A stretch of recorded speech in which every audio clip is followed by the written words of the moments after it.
എൻ്റെ കഥയല്ല പറയാൻ ഞാൻ ആഗ്രഹിച്ചതും ഉദ്ദേശിച്ചതും. അതുകൊണ്ട് അതിനൊന്നും പ്രസക്തിയുണ്ട് എന്ന് ഞാൻ കരുതിയില്ല. അച്ഛൻ്റെ പത്രത്തിൽ നവഭാരതം എന്നായിരുന്നു എൻ്റെ പേര്. പ്രവർത്തിക്കുന്ന സമയത്ത് ഞാൻ അവിടെ പോയിരിക്കും. അപ്പോൾ പല കാര്യങ്ങളുമൊക്കെ അദ്ദേഹം പറയും. അങ്ങനെയൊക്കെ ഒരർത്ഥത്തിൽ എൻ്റെ ആദ്യ പ്രവർത്തന ഗുരുവായി ഞാൻ കാണുന്നത് അദ്ദേഹം. അങ്ങനെയാണ് എം.എൻ. അവിടെ വന്നിട്ടുണ്ടെന്നാരോ പറഞ്ഞപ്പോൾ ഞാൻ അദ്ദേഹത്തെ അന്ന് പോയി. അതിന് കുറച്ച് മുമ്പാണ് ഈ വി കെ കൃഷ്ണമേനോൻ്റെ position in the Congress became very ഇത് കോൺഗ്രസ്സിൽ നിന്നൊക്കെ വെളിയിലാകുന്ന ഇത്. പേട്രിയറ്റിൻ്റെ ആദ്യത്തെ ഇൻഡിപെൻഡൻസ് ഡേ ഇഷ്യൂ വരുന്നു. അപ്പോൾ ഇൻഡിപെൻഡൻസ് ഡേ ഇഷ്യൂയിലേക്ക് ഒരു ലേഖനം ഇന്ദിരാഗാന്ധി എടുത്ത് ആവശ്യപ്പെടാനായിട്ട് ഞങ്ങൾ ആലോചിച്ചു. നേരിട്ട് കാണുമ്പോൾ വളരെ ഗ്രേസ്ഫുൾ ഹോസ്റ്റസ്.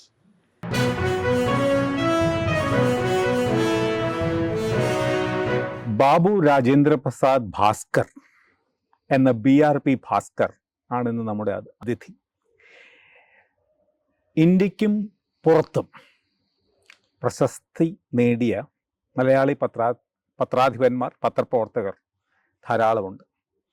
പക്ഷെ ഇന്ന് നമ്മളോടൊപ്പമുള്ള മലയാളി പത്രപ്രവർത്തകരിൽ ഇത്രയും തലമുതിർന്ന, ഇത്രയും സമ്പന്നമായ പരിചയമുള്ള മറ്റൊരാളില്ല. BRPയുമായി അദ്ദേഹത്തിൻ്റെ സുദീർഘമായ പത്രപ്രവർത്തന ജീവിതത്തെക്കുറിച്ചും വ്യക്തി ജീവിതത്തെക്കുറിച്ചും ഒക്കെയാണ് നമ്മളിന്ന് അറിയാൻ പോകുന്നത്. BRP നമസ്കാരം. നമസ്കാരം. ഇന്ത്യയെ സംബന്ധിച്ചിടത്തോളം വളരെ പ്രധാനമാണ്, ഇന്ത്യൻ ജനാധിപത്യത്തെ സംബന്ധിച്ചിടത്തോളം വളരെ പ്രധാനമാണ്. എത്ര പ്രധാനമാണ് ഈ തെരഞ്ഞെടുപ്പ് BRP ഇന്ത്യക്ക്? വളരെ പ്രാധാന്യമുള്ള ഒന്നായിട്ടാണ് ഞാൻ കാണുന്നത്. അതിൻ്റെ പ്രധാന കാരണം ഇപ്പോൾ കേന്ദ്രത്തിൽ അധികാരത്തിലിരിക്കുന്ന കക്ഷിക്ക് ഒരു മൂന്നാം അവസരം ലഭിക്കാനുള്ള സാധ്യത ഈ തിരഞ്ഞെടുപ്പ് തുറന്നു കൊടുക്കുന്നു.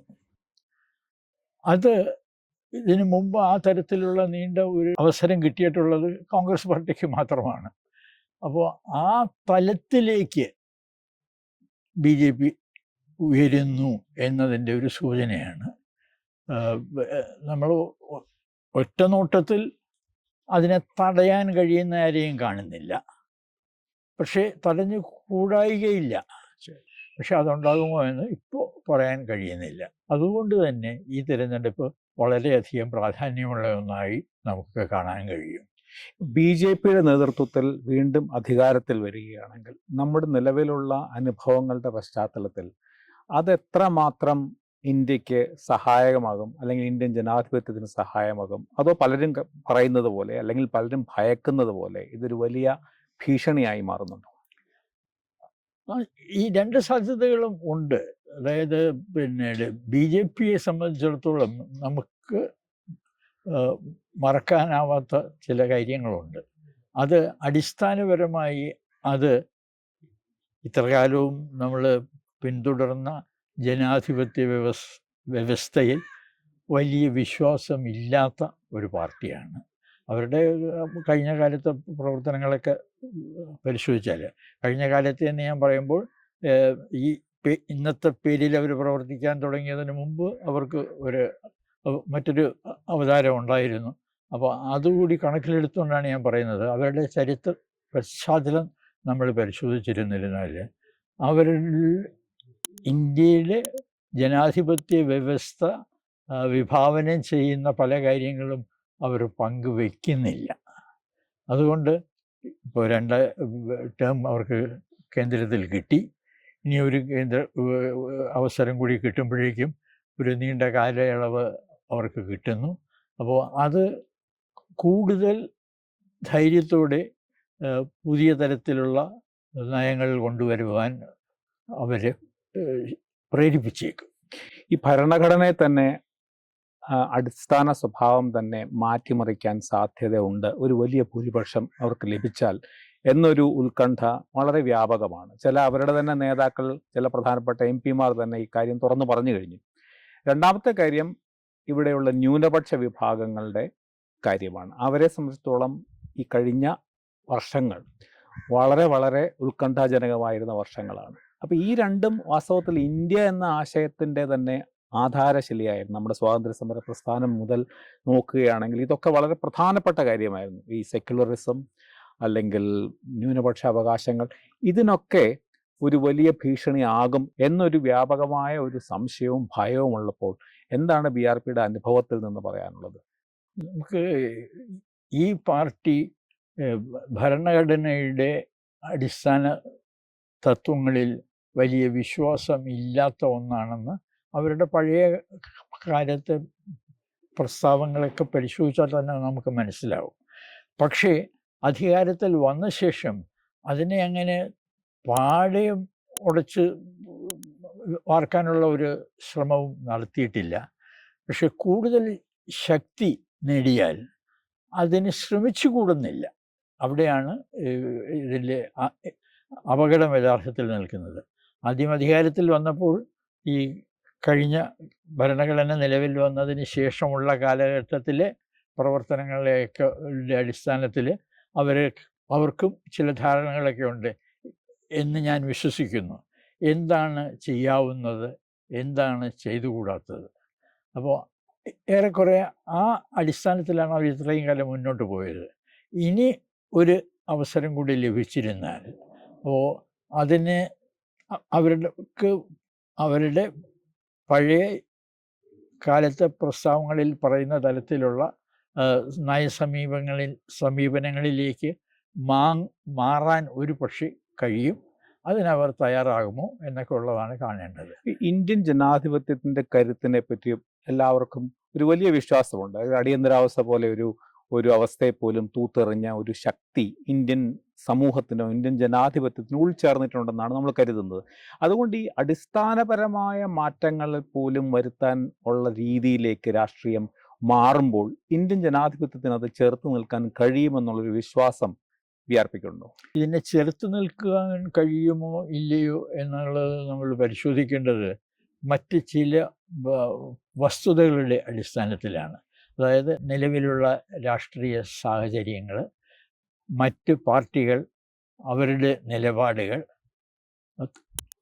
BJP തെറ്റായ പാതയിലേക്ക് നീങ്ങിയാൽ എന്ന് പറയുന്നതുകൊണ്ട് ഞാൻ ഉദ്ദേശിക്കുന്നത് ഭരണഘടനയുടെ അടിസ്ഥാന തത്വങ്ങളെയൊക്കെ മറികടക്കാൻ ശ്രമിച്ചാൽ അത് തടയുവാനുള്ള ആർജവവും ഐക്യവും ഒക്കെ മറ്റു പാർട്ടികൾക്കുണ്ടാകുമോ എന്നൊക്കെയുള്ള സംശയങ്ങൾക്ക് ഇടയുണ്ട്. കേരളവും ഈ പറഞ്ഞ പോലെ ഈ തെരഞ്ഞെടുപ്പിൽ ഒരു പ്രധാനപ്പെട്ട ഇതാണ്. കേരളത്തിൽ തീർച്ചയായിട്ടും BJPയെക്കാട്ടിലും ശക്തിയായിട്ട് നിൽക്കുന്നത് ഇവിടുത്തെ കോൺഗ്രസ് നയിക്കുന്ന മുന്നണിയും CPM നയിക്കുന്ന മുന്നണിയും തന്നെയാണ്. ഈ വരുന്ന തെരഞ്ഞെടുപ്പിൽ 2019 അപേക്ഷിച്ച് 2024 പോകുമ്പോൾ ഈ തെരഞ്ഞെടുപ്പിൽ എന്തായിരിക്കും അതിൻ്റെ ഒരു പൊതു സ്വഭാവം? പതിവനുസരിച്ച് UDFനാണ് ഇവിടെ എപ്പോഴും മേൽക്കൈ. കഴിഞ്ഞ തവണ പ്രത്യേകിച്ച് രാഹുൽ ഗാന്ധിയും കൂടെ മത്സരിക്കുന്ന ഒരു ഘട്ടമായിരുന്നതുകൊണ്ട് വലിയൊരു ഭൂരിപക്ഷത്തിലേക്ക് മാറി. ഇപ്പോൾ ഇടതുപക്ഷ സർക്കാരിനെതിരെ ഒരു ഭരണവിരുദ്ധ വികാരമുണ്ട് എന്ന് കരുതപ്പെടുന്നുണ്ട്. ഈ ഒരു അവസ്ഥയിൽ 2024 എന്തായിരിക്കും കേരളത്തിൽ സംഭവിക്കാൻ പോകുന്നത് എന്നുള്ളതാണ് BRPയുടെ ഒരു വിചാരം. കേരളത്തിൽ എല്ലാ ലോക്സഭാ തെരഞ്ഞെടുപ്പുകളിലും പ്രതിഫലിച്ചിട്ടുള്ള ഒരു ആശയം നമുക്ക് കാണാൻ കഴിയും. അതായത് ഇത് പാർലമെൻറ്റിലേക്കുള്ള തെരഞ്ഞെടുപ്പാണ് എന്ന ഉത്തമ ബോധ്യത്തോടെയാണ് മലയാളികൾ ലോക്സഭാ തെരഞ്ഞെടുപ്പിൽ വോട്ട് ചെയ്യാൻ പോകുന്നത്. അത് തെരഞ്ഞെടുപ്പ് ഫലം നോക്കിയിരുന്നത്. അപ്പോൾ കഴിഞ്ഞ തവണത്തെ തെരഞ്ഞെടുപ്പിന് 19-1 എന്നുള്ള നിലയിൽ ഉള്ള ഒരു ഡിവിഷനാണ് ഉണ്ടായത്. അപ്പോൾ ഇത് വളരെ കൃത്യമായി അതിൽ പ്രതിഫലിക്കുന്നുണ്ട്. അതായത് പിന്നീട് ഇത് കേന്ദ്രത്തിലേക്ക് പോവുകയാണ്. അപ്പോൾ കേന്ദ്രത്തിൽ അധികാരത്തിൽ വരാൻ സാധ്യതയുള്ള കക്ഷി എന്ന നിലയിലാണ് കോൺഗ്രസിന് ലോക്സഭാ തെരഞ്ഞെടുപ്പുകളിൽ കേരളത്തിൽ മുൻകൈ കിട്ടുന്നത്. അതല്ലെങ്കിൽ ഇവിടെ വളരെ ശക്തമായ ഒരു ഇടതുപക്ഷമുണ്ട്. സംസ്ഥാനത്ത് ഭരണം നിശ്ചയിക്കുന്നിടത്ത് കോൺഗ്രസിന് പിന്തള്ളാൻ കഴിയുന്നുണ്ട് പലപ്പോഴും. അതെ. പക്ഷെ പാർലമെന്റിന്റെ തെരഞ്ഞെടുപ്പിന്റെ കാര്യത്തിൽ അതുണ്ടാകുന്നില്ല.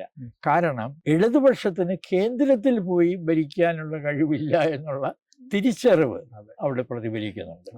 അത് വോട്ടർമാരുടെ വിവേകത്തെ കൂടി സൂചിപ്പിക്കുന്ന ഒന്നാണ്. അതായത് തീർച്ചയായിട്ടും ഒരുപാട് ആളുകൾക്ക് കൃത്യമായ രാഷ്ട്രീയ നിലപാടുകളുണ്ട്. അത് തിരഞ്ഞെടുപ്പിൽ പ്രതിഫലിക്കുന്നത് സ്വാഭാവികമാണ്. അതേസമയം നമ്മൾ സൂക്ഷ്മമായി പരിശോധിച്ചാൽ ലോക്സഭാ തിരഞ്ഞെടുപ്പിനെയും നിയമസഭാ തിരഞ്ഞെടുപ്പിനെയും വ്യത്യസ്തമായി കാണുവാൻ അവർക്ക് കഴിയുന്നു എന്ന് മനസ്സിലാക്കും. ആദ്യകാലങ്ങളിലൊക്കെ തിരഞ്ഞെടുപ്പുകൾ ഒന്നിച്ചാണ് നടന്നത്. എന്നിരുന്നാലും ഒന്നിൻ്റെ കൂടെ മറ്റത് നടക്കുന്നു എന്നുള്ളത് വളരെയൊന്നും ബാധിച്ചതായിട്ട് കാണില്ല. അതായത് വോട്ടർമാർക്ക് വളരെ കൃത്യമായി അറിയാം എന്താണ് ഈ തിരഞ്ഞെടുപ്പിലെ പ്രശ്നം, എന്തിനാണ് ഈ തിരഞ്ഞെടുപ്പ് നടക്കുന്നത്. ഇത് കേന്ദ്രത്തിലേക്ക് സർക്കാരിനെ ഉണ്ടാക്കാനാണോ സംസ്ഥാനത്തൊരു സർക്കാരിനെ ഉണ്ടാക്കാനാണോ? അത് തീർച്ചയായിട്ടും ഇനിയും നമ്മുടെ വോട്ടർമാർ കണക്കിലെടുത്തുകൊണ്ടേ വോട്ട് ചെയ്യുള്ളൂ. അതുകൊണ്ട് ആ ഒരു പാറ്റേൺ തുടരാനാണ് സാധ്യതയെന്നാണ് ഞാൻ. ഏറ്റക്കുറച്ചിലുണ്ടായാൽ പോലും അല്ലേ? പല ഘടകങ്ങളും തിരഞ്ഞെടുപ്പ് ഇതിനെ സ്വാധീനിക്കാം. പക്ഷേ പൊതുവെ കേരളത്തിലെ വോട്ടർമാരുടെ മനസ്സിൽ ഒരു കാര്യം തീർച്ചയായും ഉണ്ട്. കേന്ദ്രത്തിൽ അവർ പ്രിഫർ ചെയ്യുന്നത് കോൺഗ്രസിൻ്റെ നേതൃത്വത്തിലുള്ള ഒരു സർക്കാരിനെയാണ്. ഇവിടെ നിന്നുള്ള മറ്റേ പാർട്ടി എന്ന് പറയുന്നത്, പ്രധാന പാർട്ടി എന്ന് പറയുന്നത് CPM ആണ്. അപ്പോൾ അവരിന്ന് ഒരു ഘടകമായിട്ട് അവിടെ ഇല്ല. ഈ ഒരു ഘട്ടത്തിൽ സുർജിത്തിൻ്റെ കാര്യത്തിൽ അവരൊരു കിങ് മേക്കറിൻ്റെ റോൾ വഹിച്ചിരുന്നു. നിർണായകമായ പല ഘട്ടങ്ങളിലും സുർജിത്തിന് പിന്നീട് സ്വാധീനം ചെലുത്താൻ കഴിഞ്ഞു. അത് ഗുണകരമായ സ്വാധീനമായിരുന്നു എന്ന് നമുക്ക് ഇപ്പോഴും തിരിച്ചറിയാൻ കഴിയും. ആ തരത്തിലുള്ള ഒരു നേതാവ് ഇന്ന് ആ പാർട്ടിയിലില്ല എന്നുള്ളതാണ് ഞാൻ കാണുന്ന ഒരു വലിയ പോരായ്മ. അതായത് പിന്നീട് സുർജിത്ത് ഒരു ഘട്ടത്തിൽ ചെയ്തതുപോലെ ദേശീയ തലത്തിൽ രാഷ്ട്രീയത്തെ സ്വാധീനിക്കുവാൻ കഴിയുന്ന ഒരു ഇടതുപക്ഷ നേതാവ് എന്നില്ല. അപ്പോൾ സുർജിത്തിൻ്റെ കാര്യത്തിൽ എത്ര പേർക്ക് അറിയാമെന്ന് എനിക്കറിയില്ല. അദ്ദേഹത്തിന് ഒരു നീണ്ട കാലത്ത് രാഷ്ട്രീയ പാരമ്പര്യമുള്ളതോടു കൂടിയാണ് വരുന്നത്. സ്വാതന്ത്ര്യ സമരകാലം മുതലുള്ള ഇതുണ്ട്. എല്ലാ പാർട്ടികളിലും അദ്ദേഹത്തിന് സുഹൃത്തുക്കളുണ്ട്, ബന്ധങ്ങളുണ്ട്. അപ്പോൾ അതുകൊണ്ടിട്ട് പിന്നീട് അദ്ദേഹം അന്ന് നടത്തിയ തരത്തിലുള്ള പ്രവർത്തനം നടത്താൻ സമാനമായ പശ്ചാത്തലമുള്ള ഒരു നേതാവിനെ ആവശ്യമായി വരും. അങ്ങനെ ഒരാളിനെ ഇന്നത്തെ ഇടതുപക്ഷ ചേരിയിൽ നിന്ന് കണ്ടെടുക്കാനാകുമോ എന്ന് എനിക്ക് സംശയമാണ്. BRP ഈ തുടക്കത്തിൽ ഈ പുസ്തകത്തിൽ വാസ്തവത്തിൽ അതൊരു വളരെ പേഴ്സണലായിട്ടുള്ള കാര്യങ്ങളല്ല, തൊഴിൽപരമായിട്ടുള്ള കാര്യങ്ങളാണ് കൂടുതൽ. ഞാൻ എന്നുള്ളതിനെക്കാട്ടിലും ആ കാലഘട്ടത്തിൻ്റെ പത്രപ്രവർത്തന ചരിത്രം, രാഷ്ട്രീയ ചരിത്രമൊക്കെയാണ്. BRPയുടെ സ്വന്തം വ്യക്തിപരമായിട്ടുള്ള ചുറ്റുപാടുകൾ, അച്ഛനെ എല്ലാവർക്കും അറിയാവുന്നതാണ്. എന്നാലും അച്ഛൻ, അമ്മ, ജനിച്ച സ്ഥലം, പഠിച്ച സ്കൂളുകൾ, ഇതൊക്കെ ഒന്ന് പറയാമോ? ഇതൊക്കെ പുസ്തകത്തിൽ ഒഴിവാക്കിയത് ബോധപൂർവം തന്നെയാണ്. കാരണം അതൊരു എൻ്റെ കഥയല്ല പറയാൻ ഞാൻ ആഗ്രഹിച്ചതും ഉദ്ദേശിച്ചതും. അതുകൊണ്ട് അതിനൊന്നും പ്രസക്തിയുണ്ട് എന്ന് ഞാൻ കരുതിയില്ല. അതാണ്. എങ്കിലും പല ആളുകളും പുസ്തകം വായിച്ച ശേഷം എന്നോട് പറഞ്ഞിട്ടുണ്ട് അതൊക്കെ പറയണമായിരുന്നു എന്നുള്ളത്. ഓരോരുത്തരുടെ കാഴ്ചപ്പാടാണ്. ആ കാഴ്ചപ്പാടിനെ ബഹുമാനിക്കുന്നു. അതേസമയം അത്തരത്തിലുള്ള ഒരു ഒരു വ്യക്തിപരമായ ഒരു പ്രൊജക്ഷൻ ഞാൻ ഉദ്ദേശിച്ചിരുന്നില്ല. ഇപ്പോൾ എൻ്റെ അച്ഛൻ പൊതുപ്രവർത്തകനായിരുന്നു. സ്വാതന്ത്ര്യ സമരകാലത്ത് അതിൻ്റെ ഭാഗമായിരുന്നു കുറേ കാലം. പിന്നീട് അതിൽ നിന്ന് വിട്ടു നിന്നിട്ടുണ്ട്. അതിനെക്കുറിച്ച് എനിക്ക് പിന്നെ ചില സംശയങ്ങൾ ഒക്കെ ഉണ്ടായിരുന്നു. എന്തുകൊണ്ടാണ് ഇതിൽ നിന്നും പിന്നീടൊരു കാലത്ത് വിട്ടത്, അത് ശരിയായിരുന്നോ എന്നൊക്കെയുള്ളത്. അത് ശരിയായിരുന്നില്ല എന്നുള്ള ബലമായ വിശ്വാസത്തിൻ്റെ അടിസ്ഥാനത്തിൽ ഞാൻ അത് കൂടുതൽ ചികഞ്ഞ് നോക്കാൻ ശ്രമിച്ചു. അപ്പോൾ അതിനകത്ത് ഞാൻ കണ്ടത് അതിനകത്തും ചില സത്യതകളും ചില ന്യായങ്ങളും അടങ്ങിയിരിപ്പുണ്ട്. കാരണം ആ കാലഘട്ടത്തിൽ കേരളത്തിൽ മാത്രമല്ല, തിരുവിതാംകൂർ, കൊച്ചിയിൽ മാത്രമല്ല, നമ്മുടെ രാജ്യത്തിൻ്റെ പല ഭാഗങ്ങളിലും വളരെ ശക്തമായി നിന്നിരുന്ന ഒരു ഭയമുണ്ട്. അതായത് ഈ കോൺഗ്രസ് വന്നിരുന്നാൽ സ്ഥിതി സമത്വത്തിലേക്കുള്ള നീക്കം തടയപ്പെടും എന്നൊക്കെ ഉള്ളത്. അപ്പം അങ്ങനെയുള്ള ഭയങ്ങൾ ഇതുണ്ട്. അത് അസ്ഥാനത്താണ് എന്ന് പറയാനും പറ്റില്ല. തീർച്ചയായിട്ടും അത് തീർച്ചയായിട്ടും ഉണ്ടായിരുന്നു. പക്ഷേ അതിനെയൊക്കെ മറികടന്നുകൊണ്ട് നമ്മുടെ രാഷ്ട്രീയം മുന്നോട്ട് പോയി, ഏതാണ്ട് നല്ല രീതിയിൽ മുന്നോട്ട് പോയി എന്നതും ഇവിടെ പറയേണ്ടതുണ്ട്. അതിൽ ഒരു വലിയ ഘടകം കോൺഗ്രസ് കഴിഞ്ഞിരുന്നാൽ പിന്നെ അടുത്ത വലിയ പ്രസ്ഥാനമായിട്ട് രാഷ്ട്രീയ ഇതായിട്ട് ഇവിടെ വന്നത് ഇടതുപക്ഷമാണ്. അപ്പോൾ അതുകൊണ്ട് പിന്നീട് ഒരു വലതുപക്ഷ കക്ഷി ഉയർന്നിരുന്നെങ്കിൽ, ആ ഘട്ടത്തിൽ ഉയർന്നിരുന്നെങ്കിൽ ഉണ്ടാകാമായിരുന്ന അപകടങ്ങൾ ഒന്നും നമ്മൾ ഫേസ് ചെയ്യേണ്ടി വന്നില്ല. AK ഭാസ്കർ എന്ന് പറഞ്ഞ അദ്ദേഹം പത്രപ്രവർത്തകനായിരുന്നു. അപ്പോൾ BRPയുടെ ഈ പത്രപ്രവർത്തന ജീവിതത്തിൻ്റെ ഒരു പ്രധാനപ്പെട്ട പ്രചോദനം അല്ലെങ്കിൽ അതിൻ്റെ ഒരു ആരംഭം അച്ഛൻ്റെ പത്രവുമായിട്ട് ബന്ധപ്പെട്ടാണ് തുടങ്ങിയെന്ന് എഴുതിയിട്ടുണ്ട്. അതിനെപ്പറ്റി പറയുമോ? പത്രം എൻ്റെ അച്ഛൻ പത്രം നടത്തുന്ന കാലത്ത് ഞാൻ പഠിക്കുകയാണ്. അപ്പോൾ ഒഴിവ് സമയത്ത് ഞാൻ അവിടെ പോയിരിക്കുകയും അവിടുത്തെ പത്രാധിപന്മാരുമായിട്ട്, പത്രാധിപ സമിതി അംഗങ്ങളുമായിട്ടൊക്കെ സമയം ചിലവഴിക്കുകയും ചെയ്തിരുന്നു. ആ കാലഘട്ടത്തിലാണ് പത്രപ്രവർത്തനത്തിലേക്കുള്ള എൻ്റെ താല്പര്യം വർദ്ധിക്കുന്നതെന്നല്ല, ഒരുപക്ഷെ ജനിക്കുന്നത് തന്നെ. അവിടെ പല തരത്തിലുള്ള ആൾക്കാരുണ്ട്. രാഷ്ട്രീയമായിട്ട് നോക്കുകയാണെങ്കിൽ അവിടുത്തെ ഏറ്റവും മുതിർന്ന പത്രപ്രവർത്തകൻ യഥാർത്ഥത്തിൽ വലിയ രാഷ്ട്രീയമൊന്നും ഇല്ലാതിരുന്ന ഒരാളാണ് ബാപ്പുറാവു. മലയാള രാജ്യത്തിലൊക്കെ അതിനു മുമ്പ് പ്രവർത്തിച്ചിട്ടുള്ള ആളാണ്. ഞാൻ അദ്ദേഹവുമായിട്ട് വളരെയധികം അടുത്ത് പെരുമാറിയിട്ടുണ്ട്. അദ്ദേഹം അച്ഛൻ്റെ പത്രത്തിൽ നവഭാരതം എന്നായിരുന്നു എൻ്റെ പേര്, പ്രവർത്തിക്കുന്ന സമയത്ത് ഞാൻ അവിടെ പോയിരിക്കും. അപ്പോൾ പല കാര്യങ്ങളുമൊക്കെ അദ്ദേഹം പറയും. അങ്ങനെയൊക്കെ ഒരർത്ഥത്തിൽ എൻ്റെ ആദ്യ പ്രവർത്തന ഗുരുവായി ഞാൻ കാണുന്നത് അദ്ദേഹമാണ്. പല കാര്യങ്ങളും പറയും. ഞാൻ അവിടെ ഇരിക്കുമ്പോഴത്തേക്ക് അദ്ദേഹം ചിലപ്പോൾ വല്ല പ്രൂഫും ഒക്കെ വായിക്കാൻ തരും. എന്നിട്ട് അത് എല്ലാവരെയും അങ്ങോട്ടും ഇങ്ങോട്ടും സാർ ഇവിടുന്നാണ് വിളിക്കുന്നത്. അദ്ദേഹത്തെ എല്ലാവരും പ്രൊഫ സാറെന്ന് വിളിക്കും. അദ്ദേഹം തിരിച്ചും എല്ലാവരെയും സാറെന്ന് വിളിക്കും. അപ്പോൾ ഞാനവിടെ പോയിരിക്കുകയാണെങ്കിൽ സാർ ഇവിടെ ഇരിക്കുകയല്ലേ, ഇതൊന്ന് നോക്ക് എന്ന് പറഞ്ഞിട്ട് ആ തരത്തിലുള്ളൊരു വളരെ ഫ്രണ്ട്ലി ആയിട്ടുള്ളൊരു ഈ പത്രത്തിൽ വെച്ചാണ് CN ശ്രീകണ്ഠൻ നായരെ പറ്റി പറയുന്നത്. CN ശ്രീകണ്ഠൻ നായരെ പറ്റി എന്താ ഓർമ്മ? CN ശ്രീകണ്ഠൻ നായർ ആ പത്രത്തിലുണ്ടായിരുന്നു. അപ്പോൾ അതിനകത്തൊരു ഇതുണ്ട്. അന്ന് ഈ മുന്നോട്ട് വന്ന കുറേ ചെറുപ്പക്കാർ, ഈ പത്രത്തിൽ പ്രവർത്തിച്ചവർ, അവരൊക്കെ ഒരു പൊതുവായ പശ്ചാത്തലമുള്ളവരാണ്.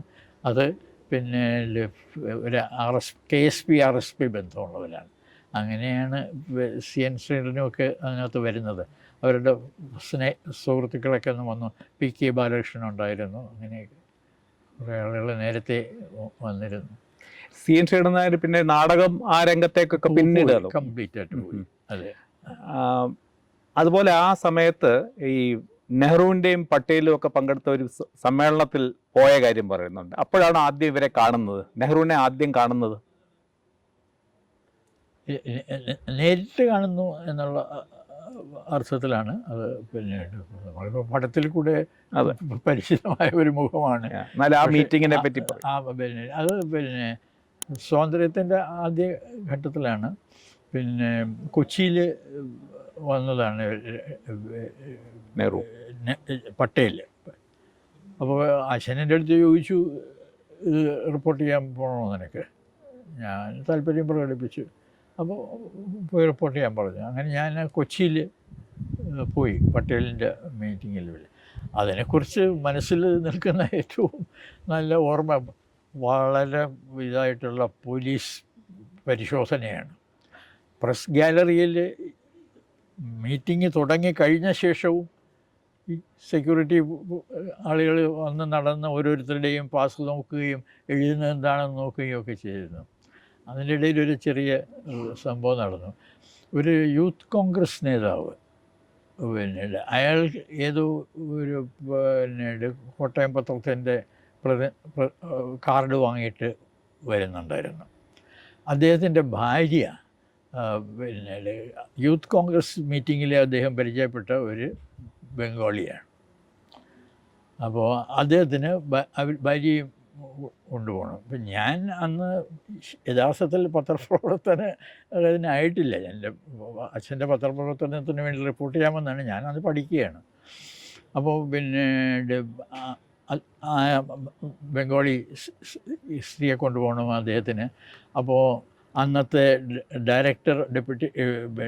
ഡയറക്ടർ ഓഫ് ഇൻഫർമേഷൻ, അങ്ങനെയാണ് പത്രക്കാരെയൊക്കെ മേച്ച് കൊണ്ട് നടക്കുന്നത്. അദ്ദേഹമായിട്ട് ഞാൻ വളരെ അടുപ്പത്തിലായിരുന്നു. അപ്പോൾ അദ്ദേഹം എൻ്റെ അടുത്ത് വന്നിട്ട് ചോദിച്ചു അദ്ദേഹത്തിൻ്റെ ഭാര്യയ്ക്ക് ഒരു പാസ് വാങ്ങി കൊടുക്കാമെന്ന്.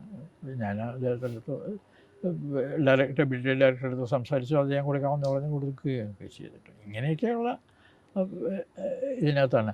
അതിനകത്ത് ഓർക്കുന്ന ആ സംഭവം മനസ്സിലിപ്പോഴും നിൽക്കാനുള്ള കാര്യം എന്താ വെച്ചാൽ, പ്രസ് ഗാലറിയിൽ ഞങ്ങളൊക്കെ ഇരിക്കുകയാണ്. പിന്നീട് എൻ്റെ അടുത്ത് തന്നെയാണ് ഈ സ്ത്രീ ഇരിക്കുന്നത്. അവർ ബംഗാളിയാണ്. പിന്നെ അവർ അവിടെ കയ്യിൽ പേനയൊക്കെ ഉണ്ട്, പിന്നെ കടലാസമൊക്കെ ഉണ്ട്, പക്ഷെ ഒന്നും പ്രത്യേകിച്ച് എഴുതുന്നൊന്നുമില്ലായിരുന്നു. അപ്പോഴത്തേക്ക് ചെക്ക് ചെയ്യാൻ സെക്യൂരിറ്റി പേഴ്സണൽ വന്നു പ്രസ് ഗാലറിക്കകത്ത്. അത് ഓരോരുത്തരെയും അവിടുത്തെ ഒന്ന് പാസ് ചോദിക്കുന്നുണ്ട്. അപ്പം എൻ്റെ അടുത്തിരിക്കുകയാണ് ഈ സ്ത്രീ. ഇയാൾ വരുന്നത് കണ്ടിട്ട് ഇവർ പെട്ടെന്ന് കടലാസ് എടുത്ത് പിന്നെ എഴുതാൻ തുടങ്ങി, സ്ക്രിബിൾ ചെയ്യാൻ തുടങ്ങി. പിന്നീട് ഞാനാണ് അവർക്ക് പാസ് കൊടുത്തിരിക്കുന്നത്, എൻ്റെ പത്രത്തിൻ്റെ പേരിലുള്ള പാസ്സാണ്. പക്ഷേ ഈ സ്ത്രീ ബംഗാളിയാണ്. അവർ കടലാസ് എടുത്ത് എഴുതിയത് ബംഗാളിയിലാണ് എഴുതിക്കൊണ്ടിരിക്കുന്നത്. അപ്പം ഞാൻ വിചാരിച്ചു ഇത് പോലീസുകാരിൽ കണ്ടാൽ അയാൾക്ക് എന്തെങ്കിലും സംശയം തോന്നുന്നു. അയാളുടെ മനസ്സിലൊരു സംശയവും തോന്നിയില്ല. അയാൾ വന്ന് നോക്കി പോയി. ഈ നെഹ്റുവിൻ്റെ മീറ്റിംഗ് അത് തന്നെയായിരുന്നു അതോ? നെഹ്റുവിൻ്റെ മീറ്റിംഗ് വേറൊരു സന്ദർഭത്തിൽ. അതെവിടെയായിരുന്നു? നെഹ്റുവിൻ്റെ മീറ്റിംഗ് തിരുവനന്തപുരത്തായിരുന്നു. അത് പോയത് അതിനെപ്പറ്റി ഓർക്കാൻ ഉണ്ടോ ആ യോഗം? അതും ഇതേമാതിരി പിന്നീട് പോകുന്നു എന്ന് എന്നോട് ചോദിച്ചു. ഞാൻ പോകാമെന്ന് പറഞ്ഞു. അങ്ങനെ ആ ഘട്ടത്തിൽ പിന്നീട് ഒരു ട്രെൻഡ് മലയാള പത്രപ്രവർത്തനത്തിലുണ്ടായിരുന്നു. ഇവരുടെയൊക്കെ പ്രസംഗങ്ങൾക്ക് വളരെ നീട്ടി അങ്ങ് കൊടുക്കുക. പ്രസംഗം കേട്ട് അത് നോട്ടെടുത്തിട്ട് വളരെ ചുരുങ്ങിയ വാക്കുകളിൽ കാര്യങ്ങൾ പറയാവുന്നതേ ഉള്ളൂ. പക്ഷേ മത്സരത്തും കൊണ്ടുകൂടിയാവണം. പിന്നെ മലയാള മനോരമ തുടങ്ങി വെച്ചതാണ്. വളരെ ഡീറ്റെയിൽഡായിട്ടുള്ള പ്രസംഗങ്ങൾ, റിപ്പോർട്ടുകളൊക്കെ കൊടുക്കാൻ തുടങ്ങി. അപ്പോൾ ആ രീതിയാണ് ഞാനും അവിടെ അന്ന് അവലംബിച്ചത്. അതിനകത്ത് വളരെ നീണ്ട റിപ്പോർട്ട്. അപ്പോൾ അത് ഒരു വലിയൊരു പ്രാക്ടീസാണ്. അതായത് പിന്നെ പ്രസംഗിച്ചുകൊണ്ടിരിക്കുമ്പോൾ തന്നെ നമ്മൾ കുറിപ്പെടുത്തിട്ട് പിന്നെ എഴുതാനാണെങ്കിൽ ഒരുപാട് സമയം എടുക്കും. അതെ. പക്ഷേ ഞാൻ മിക്കവാറും ഈ പ്രസംഗം കേട്ടുകൊണ്ടിരിക്കുമ്പോൾ എഴുതുന്നത് തന്നെ ഫുൾ സെൻറ്റൻസസ് ആയിട്ടാണ് എഴുതുന്നത്. എനിക്ക് തിരിച്ച് ചെന്നിട്ട് വളരെയൊന്നും മാറ്റം വരുത്തേണ്ടതില്ല അതിൽ. അതുകൊണ്ടിട്ട് പെട്ടെന്ന് വളരെ വേഗത്തിൽ എഴുതാൻ ശീലിച്ചു. അങ്ങനെ ഒരു ഗുണമുണ്ടായി. വളരെ പ്രശസ്തമായ ഒരു സംഭവമാണ് ഈ പട്ടംതാണുള്ള മറ്റേ ഇലക്ഷൻ പോളിംഗ് ബൂത്തിൽ കാട്ടായിക്കോണം ശ്രീധരാണെന്ന് മത്സരിക്കുന്നത് അല്ലേ? എൻ ശ്രീകണ്ഠൻ നായരും അവിടെ ആയിരുന്നില്ല. അദ്ദേഹം പിന്നെ എൻ ശ്രീകണ്ഠൻ നായർ മത്സരിച്ചിരുന്നത് തിരുവനന്തപുരം സിറ്റിയിൽ പട്ടംതാണുള്ളക്കെതിരെയായിരുന്നു. അവിടെയും ഞാൻ ശ്രീകണ്ഠൻ ചേട്ടൻ്റെ ഏജൻ്റായിട്ട് ഒരു ബൂത്തിലിരുന്നു. എന്നോടൊപ്പം ആ ബൂത്തിലുണ്ടായിരുന്ന മറ്റൊരാൾ ശ്രീകണ്ഠൻ ചേട്ടൻ്റെ റെപ്രസെൻറ്റേറ്റീവ് ആയിട്ടിരുന്നത് പട്ടത്തുള്ളക്കാരനാണ്. ഞങ്ങൾ രണ്ടുപേരും കൂടെയാണ് അവിടെ മറിയും തിരിഞ്ഞും ഇരുന്നത്. ഈ സംഭവം ഉണ്ടാകുന്നത് കാട്ടായിക്കോണത്തിൻ്റെ അത് വേറൊരു കോൺസ്റ്റിറ്റ്യുവൻസിലാണ്. മറ്റേ തിരുവനന്തപുരം സിറ്റി ആയിരുന്നു. ഇത് തിരുവനന്തപുരം സബർബിലെ കഴക്കൂട്ടത്തിനടുത്തുള്ള ഒരു കൗൺസിലർ. കാട്ടായിക്കോണം ശ്രീധരനാണ് ഇവിടെ. KR ഇലങ്കത്തായിരുന്നു കോൺഗ്രസ് സ്ഥാനാർത്ഥി എന്നാണ് എൻ്റെ ഓർമ്മ. ഇപ്പോൾ ഈ പട്ടം വന്നത് അപ്പോൾ അത് ഒരു തെരഞ്ഞെടുപ്പിന് ഡ്യൂട്ടിക്ക് പോകാനായിട്ട് ഞങ്ങളെയൊക്കെ തയ്യാറാക്കാനായിട്ട് തലേന്നാണ് ഇത് എന്ന് പറയുന്നത്. ഞാനും പട്ടത്തുള്ളക്കാരനായാലും കേരളമുതിൽ പിന്നീട് പ്രവർത്തിച്ചിരുന്ന എൻ രാമചന്ദ്രൻ്റെ മുറിയിലിരിക്കുകയാണ്. രാമചന്ദ്രൻ അന്ന് ലോ കോളേജിൽ പഠിക്കുകയാണ്. ഞങ്ങൾ അവിടെ ഇരിക്കുമ്പോഴത്തേക്കാണ് അടുത്തുള്ള ഒരു പാർട്ടി ഓഫീസിൽ നിന്ന് ഒരാൾ വന്നിട്ട് പറഞ്ഞു, നാളെ ഇലക്ഷനിൽ ബൂത്തിലിരിക്കാൻ വേണം, ആളുകൾ വേണം. അപ്പം ഞങ്ങൾ 3 പേരും വോളണ്ടിയർ ചെയ്തു ബൂത്തിലേക്ക് പോകാനായിട്ട്. അങ്ങനെയാണ് ആ ബൂത്തിൽ പോയി അന്ന് പട്ടണാണുള്ള കയറി വരിക ചെയ്യുന്നത്. അപ്പം ഞങ്ങൾ പോകുന്നതിന് മുമ്പേ പിന്നീട് അന്ന് തന്നെ വൈകുന്നേരത്ത് ഞങ്ങൾക്കൊരു സ്റ്റഡി ക്ലാസ് ഉണ്ടായിരുന്നു. എന്താണ് ഇലക്ഷൻ പോളിംഗ് ഏജൻറ്റിൻ്റെ ഡ്യൂട്ടി. അപ്പോൾ അതിനകത്ത് പറഞ്ഞിട്ടുണ്ട്, ഒരു കാര്യം പറയുന്നത് ബൂത്തിനകത്ത് വരാനുള്ള അവകാശമാർക്കൊക്കെയാണ്. പോളിംഗിൽ ഡ്യൂട്ടിയിൽ ഇരിക്കുന്ന ഉദ്യോഗസ്ഥന്മാർ, പിന്നെ അവിടെ വോട്ടർമാർ, ഇവരാണ്. പിന്നെ സ്ഥാനാർത്ഥികൾ, ഇവർക്കാണ് വരാൻ കഴിയുന്നത്. അപ്പോൾ ഇതൊക്കെ തലേന്ന് ഇത് പഠിപ്പിച്ചു. അതെൻ്റെ മനസ്സിലിങ്ങനെ ഇരിക്കുമായിരുന്നു. ഞാനവിടെ കഴക്കൂട്ടം ഭാഗത്തുള്ളൊരു ഇതാണ് സ്ഥാനമുള്ള സാറെന്ന് മുഖ്യമന്ത്രിയാവുന്ന എല്ലാവർക്കും അറിയാൻ മാത്രമേ കഴിഞ്ഞാൽ അദ്ദേഹത്തിൻ്റെ മണ്ഡലം വേറെയാണ്. അന്ന് തിരുക്കൊച്ചി ഇലക്ഷനാണോ ഇത്? ആയിരിക്കണം അല്ലേ? തിരുക്കൊച്ചി ആദ്യത്തെ ഇലക്ഷൻ ആവണം. തിരുവിതാംകൂർ ഇത് സ്വാതന്ത്ര്യം കഴിഞ്ഞ് വളരെ പെട്ടെന്ന് 1 കൊല്ലത്തിനകത്ത് 48 മെർജറായി. 48 മെർജറായി. ഇത് ഇതാണ്. അപ്പം അങ്ങനെ ഒരു തെരഞ്ഞെടുപ്പ് ഇദ്ദേഹം കടന്നു വരികയാണ് അപ്പോൾ ചെയ്യുന്നത്. പട്ടണത്തിലുള്ള പിന്നിലൂടെ, അതായത് പിന്നീട് ആളുകൾ വോട്ട് ചെയ്തിട്ട് ഇതിൽ ഒരു വാതിലിലൂടെ കയറി പ്രിസൈഡിങ് ഓഫീസറിൻ്റെ മുന്നിൽ വരുന്നു. അവിടെ കഴിഞ്ഞിട്ട് വോട്ട് ചെയ്തിട്ട് തിരിച്ചു പോകുന്ന ഗേറ്റ്, വെളിയിലോട്ട് പോകുന്ന ഗേറ്റ്, ആ ഗേറ്റിൽ കൂടെയാണ് താനുള്ള സാർ കയറി വന്നത്. അപ്പോൾ അവിടുത്തെ അന്നത്തെ ഇലക്ഷൻ പ്രിസൈഡിങ് ഓഫീസർ പിന്നെ മോഡൽ സ്കൂളിലെ ഒരു അധ്യാപകനായിരുന്നു. ഞാൻ അതിൻ്റെ മുമ്പിലത്തെ കൊല്ലം ഞാൻ മോഡൽ സ്കൂളിൽ പഠിച്ചതാണ്. അപ്പോൾ അദ്ദേഹത്തിന് സാറിന് എൻ്റെ അധ്യാപകന് ഒരു അത്ഭുതം തോന്നി. ഞാൻ അവിടെ വന്ന് അത് ശേഷിച്ച് ഭരണകൂടത്തിനെതിരെ 16-17 വയസ്സേ ഉള്ളൂ അല്ലേ? എനിക്ക് അദ്ദേഹത്തിന് വലിയ അത്ഭുതമൊക്കെ തോന്നി. അങ്ങനെ ഒരു കയറാൻ പാടില്ലാന്ന് പറഞ്ഞു. ഞാൻ കയറാൻ പാടില്ല എന്ന് ഞാൻ താനോട് സാറിൻ്റെ അടുത്ത് പറഞ്ഞില്ല. അപ്പോൾ തലേന്ന് ഞങ്ങളെ പഠിപ്പിച്ച ഇതിനകത്ത് ഇപ്പം ബൂത്തിനകത്ത് കയറാൻ അവകാശമുള്ളവരാരൊക്കെ, പോളിംഗ് ഉദ്യോഗസ്ഥർ, policemen on duty in uniform, പിന്നെ ഈ പോളിംഗ് ഇത് വോട്ടർമാർ, ഇത്രയേ ഉള്ളൂ. സ്ഥാനാർത്ഥികൾ ആ ഇതിനകത്ത്. ഇപ്പോൾ താനുള്ള സാറ് വന്നത് കഴക്കൂട്ടം കോൺസ്റ്റിറ്റ്യുവൻസിയിലാണ്. അവിടെ കോൺഗ്രസ് സ്ഥാനാർത്ഥി ഇലങ്കത്തായിരുന്നു. അപ്പോൾ അദ്ദേഹം അവിടുത്തെ ഇതല്ല. അപ്പോൾ അത് കണ്ടു. അപ്പോൾ തലേന്ന് ഞങ്ങളെ പഠിപ്പിച്ച ഇതെൻ്റെ മനസ്സിലുണ്ട്. അപ്പോൾ അതനുസരിച്ച് താനുള്ള സാറിന് അവിടെ വരാൻ പറ്റില്ല. അദ്ദേഹം അവിടെ നിന്നല്ല മത്സരിക്കുന്നത്.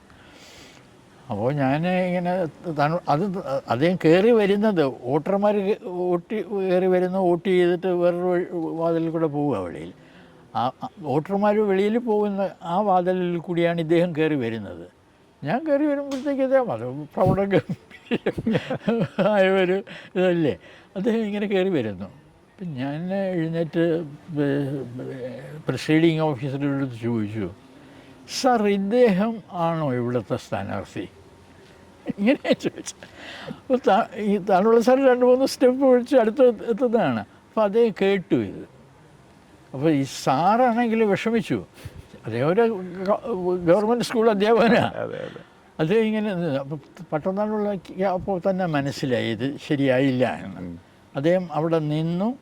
1 നിമിഷത്തിൽ തിരിഞ്ഞ് വന്ന വഴിയെ തന്നെ വാതിലിൽ കൂടി തന്നെ പുറത്തു പോയി. അപ്പോൾ അതൊക്കെ പിന്നീട് ആ കാലഘട്ടത്തിലെ ആളുകളുടെ നീതിബോധം വരുന്നതായിട്ടാണ് ഞാൻ കാണുന്നത്.